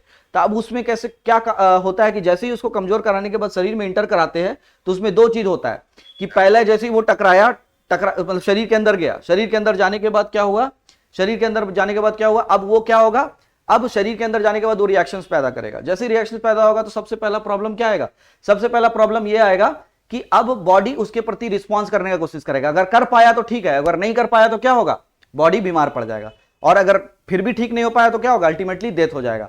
तो अब कोरोना वायरस के कारण लोगों को क्या हो रहा था, डेथ हो रहा था। तो अब क्या किया गया, उसका वैक्सीन बनाने के लिए कोरोना वायरस को लिया गया, उसको कुछ कमजोर बनाया गया, उसका ताकत को कम किया गया और बॉडी में इंजेक्ट किया गया। अब जैसे बॉडी में गया तो पहले जो रियल वाला कोरोना वायरस है उससे लड़ने में बॉडी सक्षम नहीं था, लेकिन जब कमजोर वाला कोरोना वायरस गया तो उसके प्रति जो है रोग प्रतिरोधक क्षमता यानी इम्यून सिस्टम डेवलप करने का कोशिश करने लगा बॉडी, और सक्सेसफुल हो गया जब इम्यून सिस्टम डेवलप कर लिया। इसीलिए जब कोरोना वायरस को वैक्सीन को इंजेक्ट किया जाता था तो हल्का फीवर आ जाता था। क्यों आता था किसी किसी को, क्योंकि उसके प्रति जो है रोग थोड़ा सा बीमार पड़ जाता था लोग 1-2 दिन। क्यों, क्योंकि जैसे ही वो वायरस शरीर के अंदर गया तो शरीर के अंदर जाने के बाद क्या होता था, वो कमजोर फॉर्म है तो शरीर को बीमार करने की कोशिश करता था, तो शरीर बुखार पड़ता था, हल्का दवा ववा दे करके शरीर धीरे धीरे 1-2 दिन 3 दिन के अंदर रोग प्रतिरोधक क्षमता उस कमजोर वाला वेरिएंट के प्रति कर लेता था। तो शरीर जब उस बीमारी को पहचान लिया, उस तरीके का मिलता जुलता वायरस को पहचान लिया और उसके प्रति इम्यून सिस्टम यानी रोग प्रतिरोधक क्षमता एक बार डेवलप कर लिया, तो अब रियल में जब मेरा सही वाला मायने में जो कोरोना वायरस जब बॉडी में आएगा, तो जब कमजोर वाला को उससे मिलता जुलता वाला से आप लड़ चुके हैं, तो वही वाला जब आएगा तो क्या होगा, अब आपका शरीर उसमें लड़ने में क्या रहेगा, सक्षम रहेगा। अब इसी पे क्वेश्चन पूछा है, देखिए ध्यान से, बोल रहा है जीवित छीन SARS कोविड वायरस को प्रवेश करा करके, क्या ये कथन सही है? अगला क्वेश्चन देखते हैं, अगला स्टेटमेंट देखते हैं। एक वास्तविक SARS कोविड 2 को SARS को प्रवेश करके, अगर वास्तविक को प्रवेश करा दिए तो आदमी बचेगा, मर जाएगा। हमको तो उसका वैक्सीन बनाना है ना, तो वैक्सीन बनाने के लिए पहले उसके लिए तो रोग प्रतिरोधक क्षमता डेवलप करना होगा, तो पहले उसका माइल्ड यानी छीन फॉर्म को इंजेक्ट करना पड़ेगा, कम पावरफुल वाला को, ताकि उसके प्रति क्या हो, रोग प्रतिरोधक क्षमता वो डेवलप कर पाए। अगला बोल रहा है SARS-CoV-2 वायरस का एक हानिरहित टुकड़ा प्रवेश, अगर हानि रहित अगर टुकड़ा को प्रवेश करा देंगे तो उसमें इम्यून रिस्पॉन्स होगा ही नहीं डेवलप। हानिकारक तो होना चाहिए लेकिन बहुत ज्यादा नहीं होना चाहिए, उसका ताकत को कम कर देना ताकि शरीर उससे लड़ने के लिए रोग प्रतिरोधक क्षमता को डेवलप करे, इम्यून सिस्टम को अपना जगाए, लड़ने के लिए सक्षम बनाए। जब सक्षम बना लेगा तब जब वास्तविक वाला अटैक होगा तब उससे लड़ पाएगा। तो ये भी क्या हो जाएगा, गलत, क्योंकि हानिकारक नहीं रहेगा तो कोई फायदा ही नहीं है, शरीर में जाकर के भी कुछ इम्यून रिस्पांस डेवलप करने की जरूरत ही नहीं है। अगला बोल रहा SARS वायरस के खिलाफ एंटीबॉडी प्रवेश करा करके, एंटीबॉडी प्रवेश करा करके, एंटीबॉडी तो बाहर कैसे बनाएंगे एंटीबॉडी तो शरीर के अंदर ना बनेगा, तो शरीर को इस लायक बनाना है, सक्षम बनाना है कि वो एंटीबॉडी बना सके, इसके लिए उसको प्रैक्टिस करवा रहे हैं। एक कमजोर वाला को दे करके उससे प्रैक्टिस कराए, जब उसको लड़ने में सक्षम हो गया उससे, तब रियल वाला उससे इंट्रोड्यूस कराएंगे। तो यही सही आंसर क्या हो जाता है, कोविड छीन SARS-CoV-2 वायरस प्रवेश करा करके, छीन यहां पे कैसा, कमजोर वाला को जो है छीन वाला को इंजेक्ट करा करके उसके प्रति रोग प्रतिरोधक क्षमता डेवलप कर दिया, जब वास्तविक वाला अटैक हुआ तो किसे क्या हो गया, लड़ सका। तो सही आंसर क्या हो जाता, ऑप्शन नंबर ए। आया बात समझ में? चलो अगला क्वेश्चन देखो, क्वेश्चन नंबर अब 19 आ जाओ। इसमें बोल रहा है कि कौन सा जो है कुचालक है, बिजली का कौन सा कुचालक है। तो बिजली का कौन सा कुचालक है, तो पहले जानना होगा सुचालक क्या होता है। सुचालक उसको बोलते हैं जो बिजली को जो है अपने अंदर से प्रवाह करने देता है, और कुचालक जिसको बैड कंडक्टर बोलते हैं कौन होता है, जो अपने अंदर से बिजली को प्रवाह करने नहीं देता है। तो बिजली प्रवाह कैसे होता है, जब भी आयन या कोई भी इलेक्ट्रॉन, फ्री इलेक्ट्रॉन मिलता है तो बिजली क्या होने लगता है, यानी विद्युत धारा प्रवाह होने लगता है। तो अगर हम साल्टेड वाटर को देखेंगे तो क्या होगा, पानी के अंदर जब डालते हैं तो Na और Cl, Na+ और Cl- में क्या हो जाता है, पानी में टूट जाता है। इसीलिए बोला जाता है कि डिस्टिल वाटर कभी भी जो होता है वो सुचालक नहीं होता है, वो कुचालक होता है, क्योंकि उसके अंदर कोई आयन होता ही नहीं है, इसलिए विद्युत धारा उसे प्रवाह नहीं कर सकता है। लेकिन जैसे ही उसमें नमक डालते हैं, कोई भी तरह का नमक, तो नमक पानी में जाने के बाद क्या होता है, आयन में टूट जाता है, Na+ और Cl- में। अब आयन क्या होता है, फ्रीली मूव कर सकता है। अब वो विद्युत धारा को एक जगह से दूसरी जगह प्रवाह करने में मदद करेगा। तो अब यहां से बोल रहा है कि बैड कंडक्टर, तो ये साल्ट बैड कंडक्टर है कि गुड कंडक्टर हो गया ना, सुचालक हो गया। आपसे कुचालक बोला तो साल्ट कभी भी सुचालक कुचालक नहीं हो सकता, सुचालक है, यानी कि बैड कंडक्टर नहीं है, गुड कंडक्टर है। अगला बोल रहा है ऑरेंज जूस। अब ऑरेंज जूस के अंदर में कौन सा एसिड होता है? Citric acid. लेमन जूस के अंदर में कौन सा एसिड होता है? Citric acid. और हम सबको पता है कि एसिड क्या होता है? H+ आयन देता है। पानी के अंदर कौन सा आयन देता है? H+ ion. जब ये वाटर में H+ आयन देता है तो वाटर में H+ आयन मिलकर के हाइड्रोनियम आयन बना लेता है। और हाइड्रोनियम आयन या H+ आयन क्या होता है? विद्युत धारा को अपने अंदर से प्रवाह करने में मदद करता है, यानी एक बिंदु से दूसरे बिंदु में विद्युत धारा को प्रवाह करने में बहुत ज्यादा मदद करता है। अगर आप यहां पे देख रहे होंगे ध्यान से तो आपको एक चीज समझ में आ रहा होगा कि विद्युत धारा तभी प्रवाह होगा जब आयन बनेगा। तो तीनों का तीनों के इसमें क्या हो रहा है? आयन का निर्माण हो रहा है। इसमें Na+ और Cl- आ रहा है, इसमें H+ आयन, क्योंकि ये क्या है? अपने आप नहीं आ रहा है, क्योंकि ये एसिड है, अम्ल है, और एसिड या अम्ल जब भी पानी में जाता है तो H+ आयन देता है और इसी के कारण वो एसिड कहलाता है। तो सही आंसर क्या हो जाता है इसका? नन ऑफ दीज, यानी इसमें से कोई भी उत्तर क्या है? बिल्कुल सही नहीं है। अगला बोल रहा है इसमें कि डीएनए डबल हेलिक्स स्ट्रक्चर किसका डिस्कवरी किसके द्वारा किया गया था? तो इसका जेम्स वाटसन और क्रिक, इसके द्वारा ही बेसिकली इसका खोज किया गया था। डीएनए डबल हेलिक्स स्ट्रक्चर का डिस्कवरी किया गया था। लेकिन अगर आप यहां पे देख रहे होंगे तो रोसालिंड फ्रैंकलिन एंड मॉरिस विल्किंसन, इनका भी कुछ योगदान था डीएनए से रिलेटेड। तो इन्होंने क्या किया था? एक्सरे टेलीस्कोप का इस्तेमाल किया था। एक्सरे टेलीस्कोप, और इसका इस्तेमाल करके पहली बार एक्सरे टेलीस्कोप का इस्तेमाल करके पहली बार क्या किया था? डीएनए का एक वीडियो पिक्चर फोटो वो निकाला था हाई रिजोल्यूशन में, मतलब बहुत पावरफुल, एकदम क्लियर दिख रहा था कि डीएनए कैसा है। किसका इस्तेमाल करके? एक्सरे टेलीस्कोप का इस्तेमाल करके। तो अगर इसके बारे में पूछ दे कभी कि एक्सरे टेलीस्कोप का पहली बार इस्तेमाल करके पहला पिक्चर, ये तो थ्योरी दिया था कि हेलिक्स स्ट्रक्चर होता है डीएनए का, ये कॉन्सेप्ट कौन दिया था? ये दिया था। लेकिन अगर आपसे पूछ ले कि पहला हाई रिजोल्यूशन यानी बहुत ज्यादा क्लैरिटी वाला पिक्चर एक्सरे का इस्तेमाल करके कौन खींचने का प्रयास किया था? तब Rosalind Franklin and Morris Wilkinson हो जाता। अगला है लीनियस पॉलिंग। कल चल करके एग्जाम में आपसे पूछ लिया कि लीनियस पॉलिंग का संबंध किससे है?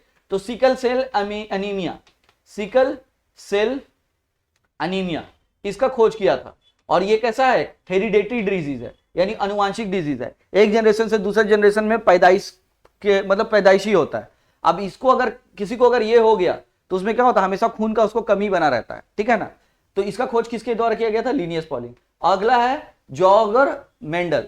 तो जॉगर मेंडल के बारे में अगर पूछेगा तो अनुवांशिक यानी इनहेरिटेंस, फादर ऑफ इनहेरिटेंस भी बोलते हैं इनको, इनहेरिटेंस, इनहेरिटेंस यानी इसको हिंदी में बोलेंगे अनुवांशिक।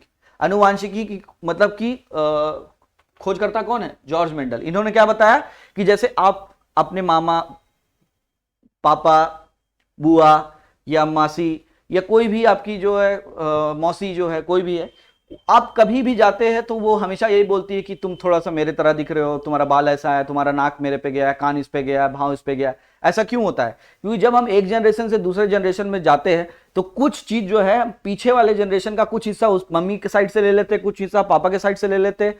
तो इस वजह से क्या होता है कि जब हम एक जनरेशन से दूसरे जनरेशन में जाते हैं तो उसमें क्या होता है कि इनहेरिटेंस यानी कि कुछ विशेषता, कुछ जीन का जो क्वालिटी जो होता है एक जनरेशन से दूसरे जनरेशन में क्या होता है? ट्रांसफर होता है। इसी को बारे में कौन बताया था? George Mendel. और इसी को बोला जाता है लॉ ऑफ इनहेरिटेंस, आनुवंशिकी का नियम। चलिए, तो इसका सही आंसर क्या हो रहा था? Option number A. अब यहां पे आइए क्वेश्चन नंबर 21 करेंगे थोड़ा सा बाद में, पहले ये 22 भी हम लोग कर लेते हैं। ये भी वैक्सीन वाला ही है। यहां पे बोल रहा है वेक्टर वैक्सीन क्या होता है। पहला वैक्सीन क्या देखे हम लोग? पहला वैक्सीन क्या देखे कि हम लोग कोरोना वायरस से लड़ना चाहते थे। तो कोरोना वायरस से लड़ना चाहते थे तो कोरोना वायरस को ही हम उठाए, उसको कमजोर बनाए और फिर शरीर में इंजेक्ट किए। तो एक तरीका ये हो गया वैक्सीन बनाने का। दूसरा तरीका क्या हो गया? Vector vaccine. इसमें क्या करते हैं? हमको कोरोना वायरस से लड़ना है तो हम कोरोना वायरस से मिलता जुलता एक दूसरा ही वायरस ले लेंगे, दूसरा ही कोई चीज उठा लेंगे और उठाने के बाद उसको इस तरीके से मॉडिफाई करेंगे कि इस तरीके का बन जाए वो कि मेरा कोरोना वायरस से लड़ने में सक्षम हो जाए। बात समझ में आ रहा है? हमको कोरोना वायरस को मारना है तो पहला तरीका क्या है कि कोरोना वायरस को हम मारेंगे ही नहीं। कोरोना वायरस से पहले हम लड़ने में शरीर को खुद सक्षम बनाएंगे। कैसे बनाएंगे खुद सक्षम? तो हम क्या किए? कमजोर वाला कोरोना वायरस अंदर में इंजेक्ट किए, शरीर उससे लड़ा, लड़ने के बाद उसका प्रैक्टिस हो गया, वो एंटीबॉडी तैयार कर लिया, इम्यून रिस्पॉन्स जो है बॉडी उसके प्रति बना लिया। अब जब बना लिया तो क्या होगा? जब रियल में अटैक हुआ तो उससे लड़ गया। दूसरा हो गया वेक्टर वैक्सीन। इसमें हम बॉडी को नहीं बोल रहे कि तुम बनाओ या ये करो, अब इसमें बॉडी को क्या कर रहे हैं हम? डायरेक्ट मेरे अंदर कोरोना वायरस आ गया, अब उससे लड़ना है मेरे को, तो हम एक दूसरा वायरस को पकड़े, वायरस को पकड़ने के बाद क्या किए? उसको इस तरीके से मॉडिफाई करे कि वो जब शरीर के अंदर जाए तो कोरोना वायरस को उसको जाकर के मार देना है और उसको मार पाए। तो इसी को हम लोग बोलते हैं वेक्टर वैक्सीन। अब इसमें क्या करते? Weakened by introducing a weakened और inactive virus into the body, नहीं, इसमें ऐसा कुछ नहीं करते। अगला बोल रहा by directing attacking and destroying the pathogen in the body, नहीं, ऐसा कुछ भी नहीं करते। By placing the virus in an modified version of the different virus, obviously बात यही करते हैं। क्या करते हैं, एक दूसरा वायरस लेते हैं जो उससे मिलता जुलता होता है और उसको मारने में सक्षम रहे और उसको मॉडिफाई करते हैं उस वायरस को, कि वायरस तो नुकसान दे, उसको इस तरीके का बनाते हैं कि वो एक मेरे लिए एक योद्धा के रूप में काम करे और मेरा शरीर उससे नहीं लड़ेगा, डायरेक्ट वो वायरस ही उसको क्या करेगा, खत्म करेगा। इसी को हम बोलते हैं वेक्टर वैक्सीन। चलिए ठीक है, ऑप्शन नंबर सी हो गया इसका। अब 23 देखिए, the process of continuously add of new crust, यानी कि क्रस्ट का लगातार ऐड होना, उसको क्या बोलते हैं, सी फ्लोर स्प्रेडिंग। ये आपका ज्योग्राफी वाला जो है पार्ट जो है उससे पूछा हुआ है। और यहां पे 24 नंबर भी अगर आप देखिएगा कि, चलिए इसका हिंदी वाला देख ले रहे ताकि आपको दिक्कत ना हो। बोल रहा लगातार नई परत जोड़ने वाली प्रक्रिया निम्नलिखित में से कौन सी होती है, तो समुद्री तल का फैलना, सी फ्लोर स्प्रेडिंग। अब 24 देखिए, भूपटल के टुकड़े मेंटल में गति द्वारा निरंतर धीमी गति से प्रभावित होते हैं, इस सिद्धांत को क्या कहा जाता है। अब देखो क्वेश्चन किस तरीके से फंसा दिया। पहला बोल रहा है महाद्वीप बहाव, दूसरा बोल रहा है पैंजिया सिद्धांत, तीसरा बोल रहा है प्लेट टेक्टोनिक सिद्धांत और तीसरा बोल रहा है प्लेट सीमा सिद्धांत।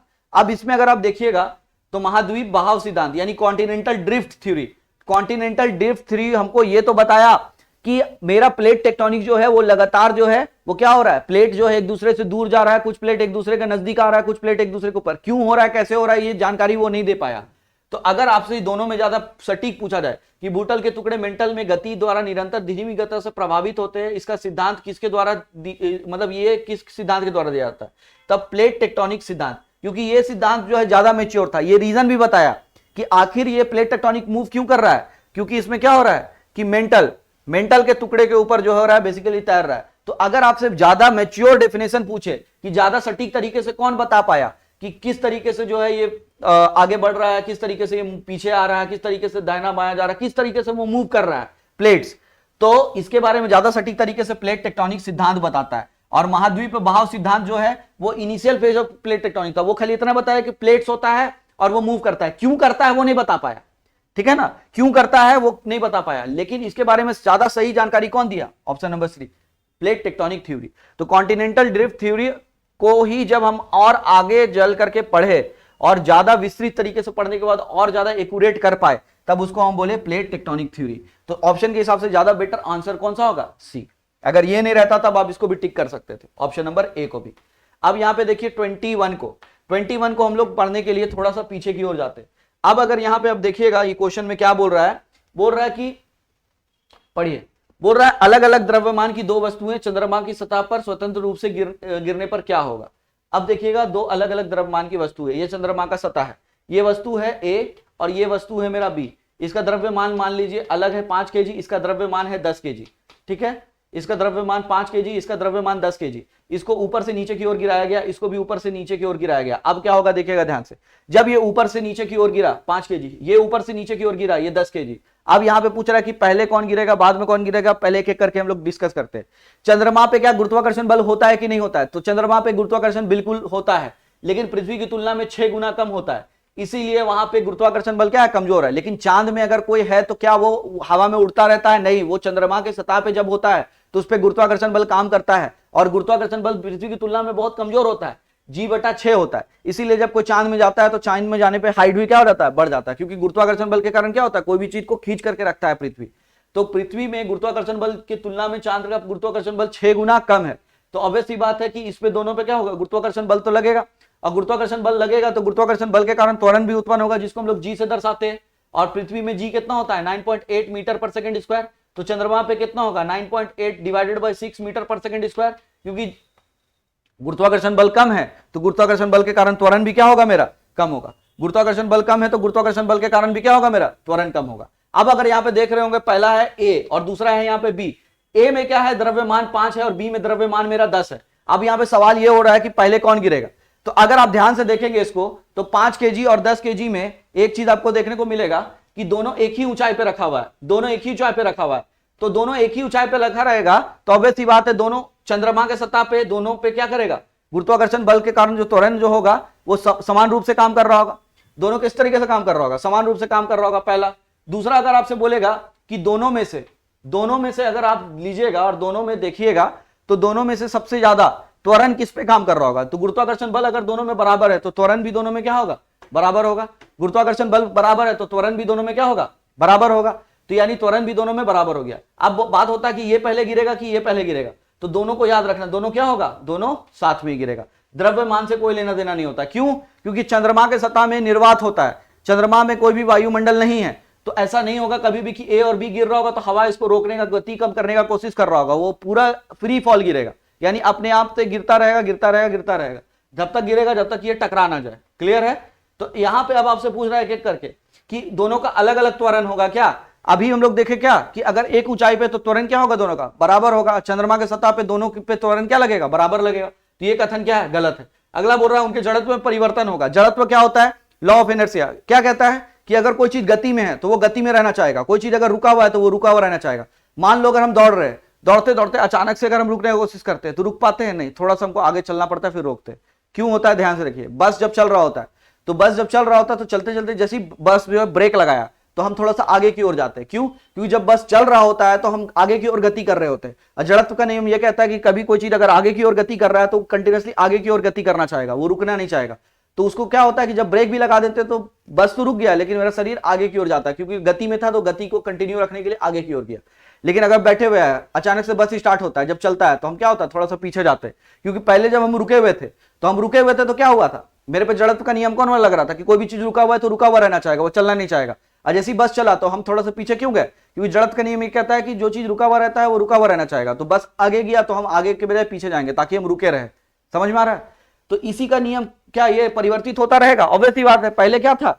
दोनों ऊपर में था, दोनों ऊपर में था तो दोनों पे क्या लग रहा था? दोनों का जड़त्व का नियम के हिसाब से दोनों रुका हुआ था। लेकिन जैसे ऊपर से नीचे की ओर गिरने लगा, ऊपर ले अगर जैसे छोड़ के तो नीचे गिरने लगा, तो कंटिन्यूअसली उसका क्या होगा? वेग बढ़ रहा है, वेलोसिटी बढ़ रहा है। और वेलोसिटी अगर लगातार चेंज हो रहा है तो यानी इनर्शिया भी क्या हो रहा है? लगातार बदल रहा है। तो इसका क्या होगा? उनके जड़त्व में परिवर्तन होता रहेगा। क्या ये कथन सही है? बिल्कुल सही है। जड़त्व क्या होगा? बदलता रहेगा, क्योंकि जैसे जैसे ऊपर से नीचे की ओर जाते हैं तो गुरुत्वाकर्षण बल के कारण जो त्वरण होता है उसके कारण क्या होता है? गति में लगातार परिवर्तन होता जाता है, और गति क्या होता है? लगातार बढ़ता जाता है बढ़ता जाता है बढ़ता जाता है। तो इस वजह से क्या हो गया? ये स्टेटमेंट बिल्कुल सही हो गया। अगला बोले किसी भी क्षण एक ही वेग होगा। सही बात है क्या? गलत है। किसी भी क्षण एक ही वेग नहीं होगा, किसी भी क्षण एक ही वेग नहीं होगा। जब ऊपर से नीचे की ओर आ रही होगी, ठीक है ना,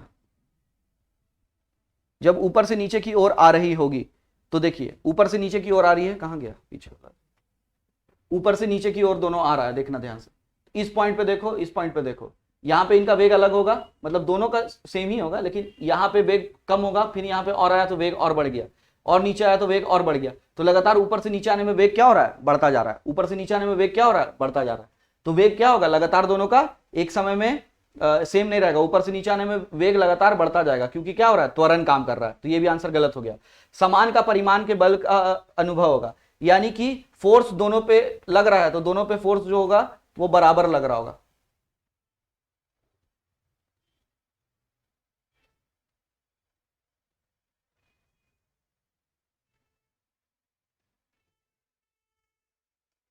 पहला देखो, एक काम लिए थे 5 और उसका त्वरण लिए a, तो फोर्स इज इक्वल टू क्या होता है? Mass into acceleration. और दूसरा होता है मेरा force, force is equal to क्या होता है? इसका हो गया 5 तो 5 हो गया, और इसका हो गया मेरा 10a, एक का 10 लिए, तो इसका फोर्स हो गया 5a और इसका हो गया 10a। तो क्या दोनों का फोर्स समान रूप से अनुभव होगा? नहीं, दोनों का फोर्स समान रूप से अनुभव नहीं होगा। ठीक है ना, इस चीज को याद रखना। लेकिन अगर दोनों में कंपेयर करने बोल देता, इसी क्वेश्चन को समझना, अगर बोल देता कि दोनों का एक एक करके कंपेयर कीजिए कि इसका और इसका, अगर ओवरऑल देखा जाएगा तो क्या होगा? ओवरऑल मतलब कि ऊपर से नीचे जब गिर रहा है, तो अब दोनों का कंपेयर करने बोल दिया। अब देखिएगा क्वेश्चन किस तरीके से घुमा सकता है। अब अगर यहाँ पे दोनों का कंपेयर करने बोल दिया तो अलग अलग त्वरण होगा, तो अलग अलग त्वरण तो हो ही नहीं सकता है। उनके जड़त्व में परिवर्तन होगा, इस पे भी हम लोग रोक देते हैं। अगला बोल रहा है कि उनके किसी भी क्षण एक ही वेग होगा। अगला बोल रहा है समान परिमाण के बल का अनुभव होगा। अब देखना इस क्वेश्चन को अगर देखना तो अब यहाँ पे बोल रहा है कि दोनों में कंपेयर कीजिए। अगर हम लोग क्वेश्चन को ध्यान से नहीं देखे, क्वेश्चन को क्या बोल रहा है कि दोनों वस्तु को आपस में कंपेयर कीजिए कि दोनों का क्या क्या सेम होगा नहीं होगा। तो पहला, दोनों में त्वरण क्या अलग अलग होगा कि सेम होगा? दोनों पे कंपेयर करो तो दोनों पे त्वरण क्या हो गया? दोनों पे त्वरण क्या हो गया? सेम हो गया। तो ये स्टेटमेंट क्या हो गया? गलत हो गया। उनके जड़त्व में परिवर्तन होगा, इसका जड़त्व और इसका जड़त्व क्या अलग अलग होगा? ये पूछ रहा है। तो जड़त्व में कोई परिवर्तन होगा, जड़त्व सेम होगा। क्वेश्चन अलग तरीके से पूछ दिया, ठीक है ना, क्वेश्चन बहुत टफ है ये वाला। तो ए और बी में दोनों में क्या बोल रहा है, जड़त्व में क्या दोनों में अंतर होगा? नहीं, दोनों का जड़त्व में कोई अंतर नहीं होगा, क्योंकि दोनों को एक ही ऊंचाई से लगातार त्वरण में क्या हो रहा है, लगातार त्वरण में, दोनों में लगातार त्वरण सेम लग रहा है। तो दोनों का लगातार त्वरण लगने के कारण दोनों का वेग क्या हो रहा है, समान रूप से बढ़ रहा है। अगर वेग समान रूप से बढ़ेगा तो जड़त्व में परिवर्तन भी समान रूप से होगा, तो दोनों का जड़त्व अलग अलग नहीं होगा।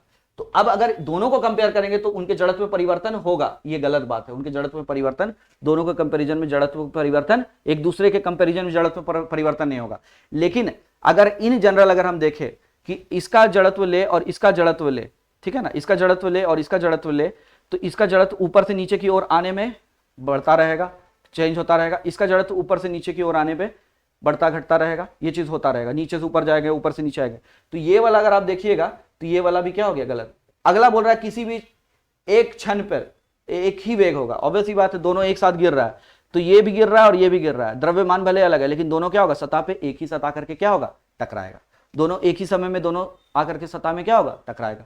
तो ये स्टेटमेंट क्या हो गया, सही हो गया। और समान का परिमाण बल अनुभव होगा, ये तो अभी हम लोग देख लिए कि एक में 5a लग रहा होगा, तो एक में क्या लग रहा होगा, 10a, और a क्या है, त्वरण। चांद में a कितना होता है, तो g/6, ठीक है ना। तो ये भी क्या हो गया, गलत। तो सही आंसर क्या हो गया उस हिसाब से, सी हो गया। अब इसका कोई ऑप्शन वाला भी है क्या, देखते हैं। नहीं, इसका कोई ऑप्शन वाला नहीं है, यानी मैच द कॉलम नहीं है कि इसमें, ठीक है। तो क्वेश्चन जो है बहुत कॉम्प्लिकेटेड कर दिया 21 नंबर में, ठीक है ना। बहुत आसानी से त्वरण दोनों का अलग अलग त्वरण तो नहीं हो सकता है, किसी भी एक क्षण एक ही वेग होगा दोनों का, बिल्कुल सही है। समान परिमाण के बल का अनुभव होगा, ये बिल्कुल गलत है, दोनों पे अलग अलग बल का अनुभव। उनके जड़त्व में परिवर्तन होगा, उनके जड़त्व में परिवर्तन अगर दोनों की तुलना में देखें तो दोनों का एक दूसरे की तुलना में जड़त्व में कोई परिवर्तन नहीं होता है, तो ये भी क्या हो गया, गलत हो गया। तो सही आंसर चुनना था तो ऑप्शन सी। अगर इसके अलावा कुछ और अगर आप मारे तो बिल्कुल गलत है। ये क्वेश्चन दोनों के तुलनात्मक रूप से पूछा था, ठीक है ना। तो दोनों को एक साथ रख करके नहीं पूछा था, अगर एक साथ रख के पूछता तो क्या होता है, उस केस में कौन सा सही हो जाता है, उस केस में बी सही हो जाता है। लेकिन हम लोग को यहाँ पे क्वेश्चन पूछा है कि दोनों को कंपेयर कीजिए, यानी वस्तु ए और बी, तब इसका आंसर सही कौन सा होगा, ऑप्शन नंबर सी इसका सही होगा। चलिए अगला देखिए क्वेश्चन नंबर, ये सारा कुछ कर लिए थे, 24 तक हो गया।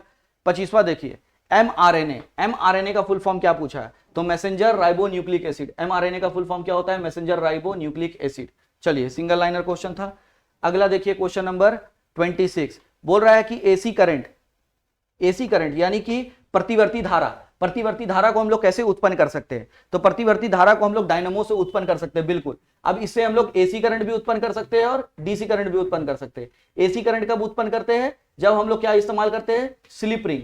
एसी करंट कब उत्पन्न करते हैं, जब हम लोग इस्तेमाल करते हैं स्लिप रिंग। और डीसी करंट कब उत्पन्न करते हैं, जब हम लोग इस्तेमाल करते हैं कम्युलेटर। तो इस चीज को याद रखना कि जनरेटर जो होता है, जनरेटर या डायनामो एक ही बात है, जनरेटर और डायनामो दोनों का इस्तेमाल किया जाता है करंट को उत्पन्न करने के लिए। तो एसी करंट भी बना सकते हैं, डीसी करंट भी बना सकते हैं। तो एसी करंट किससे प्रोड्यूस किया जा सकता था, ऑब्वियसली बात है डायनामो से। कल चल करके पूछ दे कि डायनामो से एसी करंट बनाया जाता है तो कैसे बनाया जाता है, तो क्या लगा करके, स्लिप रिंग लगा करके।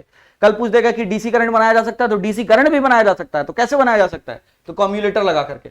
अगर जनरेटर में या डायनामो में कम्युलेटर लगा हुआ है तो कैसा करंट उत्पन्न होगा, डीसी करंट यानी दिष्ट धारा। और अगर स्लिप रिंग लगा हुआ है तो कैसा उत्पन्न होगा, प्रतिवर्ती धारा यानी एसी करंट। तो इसका सही आंसर क्या हो गया, बी। अब बोलिएगा सर चोक कॉइल क्या होता है। चोक कॉइल एक ऐसा टाइप का डिवाइस है, इंस्ट्रूमेंट है, जो क्या करता है, अपने अंदर से केवल और केवल किसको पार होने देता है, दिष्ट धारा यानी डीसी करंट को, और एसी करंट को पार नहीं होने देता है। यानी एसी करंट को रोक देता है अपने से पार होने से, और डीसी करंट को केवल पार होने देता है। तो चोक का काम बेसिकली यही होता है। और ट्रांसफार्मर का काम क्या होता है, ट्रांसफार्मर का काम बेसिकली एक ही होता है कि वोल्टेज को बढ़ा देना या वोल्टेज को घटा देना, वोल्टेज से खेलना उसका काम होता है। तो ट्रांसफार्मर दो तरह का हो सकता है, एक हो सकता है स्टेप अप और दूसरा हो सकता है मेरा step down, step up and step down. अब दोनों में अंतर क्या देखिएगा, स्टेप अप का काम होता है वोल्टेज को बढ़ा देना और स्टेप डाउन का होता है वोल्टेज को घटा देना। जैसे मेरा बाहर जो रोड में ट्रांसफार्मर लगा रहता है वो क्या करता है, वोल्टेज को घटा करके घर तक पहुंचाता है। तो ट्रांसफार्मर का काम क्या होता है, वोल्टेज को घटा देना या बढ़ा देना। अब यहाँ पे पूछ सकता है कि ट्रांसफार्मर किस करंट में काम करता है, दिष्ट धारा या प्रतिवर्ती धारा। तुरंत बोल रहा है ट्रांसफार्मर केवल और केवल प्रतिवर्ती धारा यानी एसी करंट पे ही काम करता है। दिष्ट धारा यानी डीसी करंट पे कभी भी ट्रांसफार्मर काम नहीं करता है, वो जल जाएगा। डीसी करंट का कभी भी ट्रांसफार्मर वोल्टेज बढ़ा या घटा नहीं सकता है। ट्रांसफार्मर केवल और केवल किसका वोल्टेज बढ़ाता है या घटाता है, ट्रांसफार्मर केवल और केवल वोल्टेज एसी करंट यानी प्रतिवर्ती धारा का ही बढ़ाता है या घटाता है। चलिए करंट डेंसिटी कैसा है, तो करंट डेंसिटी के बारे में अगर आपसे पूछे करंट डेंसिटी कैसा क्वांटिटी है, तो बोलना है तुरंत वेक्टर क्वांटिटी। वेक्टर का मतलब क्या हो गया, सदिश राशि। सदिश राशि किसको बोलते हैं, एक ऐसा राशि जिसमें परिमाण और साथ ही साथ आयतन, परिमाण भी हो यानी मैग्नीट्यूड भी हो और साथ ही साथ उसमें दिशा भी हो, तो उसको क्या बोलते हैं? उसको बोलते हैं सदिश राशि। और अदिश यानी स्केलर क्वांटिटी किसको बोलते हैं? जिसमें केवल और केवल परिमाण हो, उसमें दिशा कुछ भी नहीं हो। तो आपसे पूछा गया कि करंट डेंसिटी, करंट डेंसिटी क्या है? तो करंट डेंसिटी एक वेक्टर क्वांटिटी है, याद रखना, करंट डेंसिटी एक वेक्टर क्वांटिटी है, यानी इसमें परिमाण भी है और दिशा भी है। अब आइए क्वेश्चन नंबर 28 बोल रहा है कि जो दवा होता है उसको हम लोग अलग अलग तरीके से क्लासिफाई करते हैं, फार्माकोलॉजिकल इफेक्ट के आधार पे, मॉलिक्यूलर टारगेट के आधार पे, केमिकल स्ट्रक्चर के आधार पे, या none of this.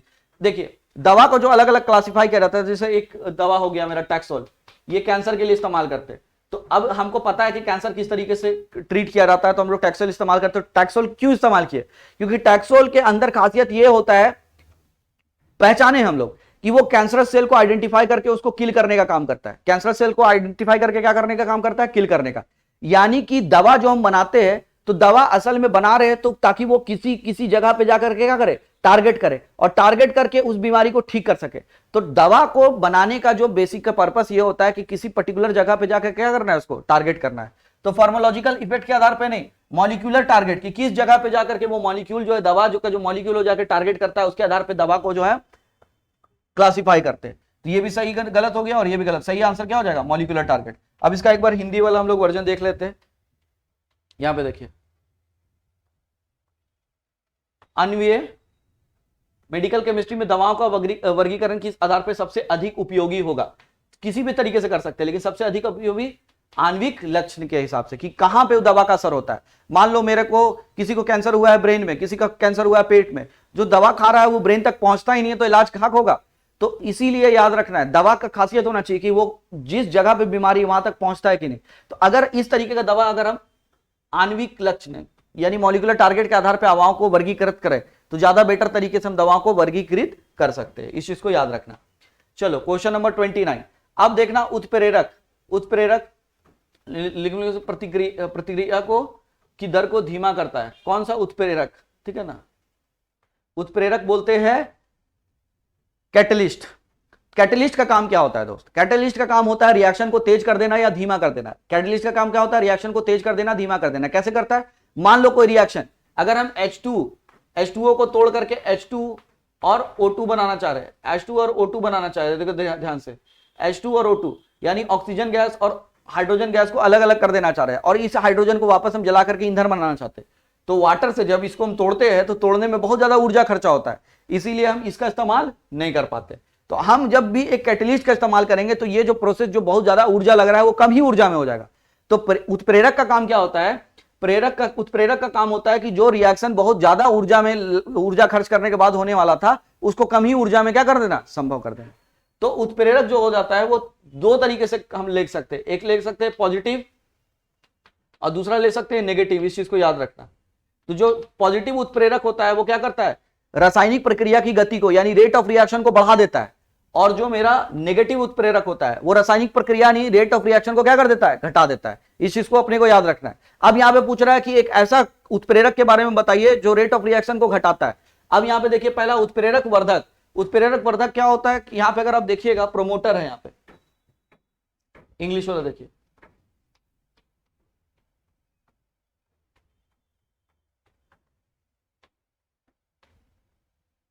Which of the following slow down the rate of reaction? Catalytic promoter. अब जो प्रोमोटर है, जो रेट ऑफ रिएक्शन को बढ़ाने वाला है, वो कभी घटाएगा नहीं, तो ये आंसर गलत है। अब एक होता है होमोजीनियस कैटलिस्ट और एक होता है हेट्रोजीनियस कैटलिस्ट।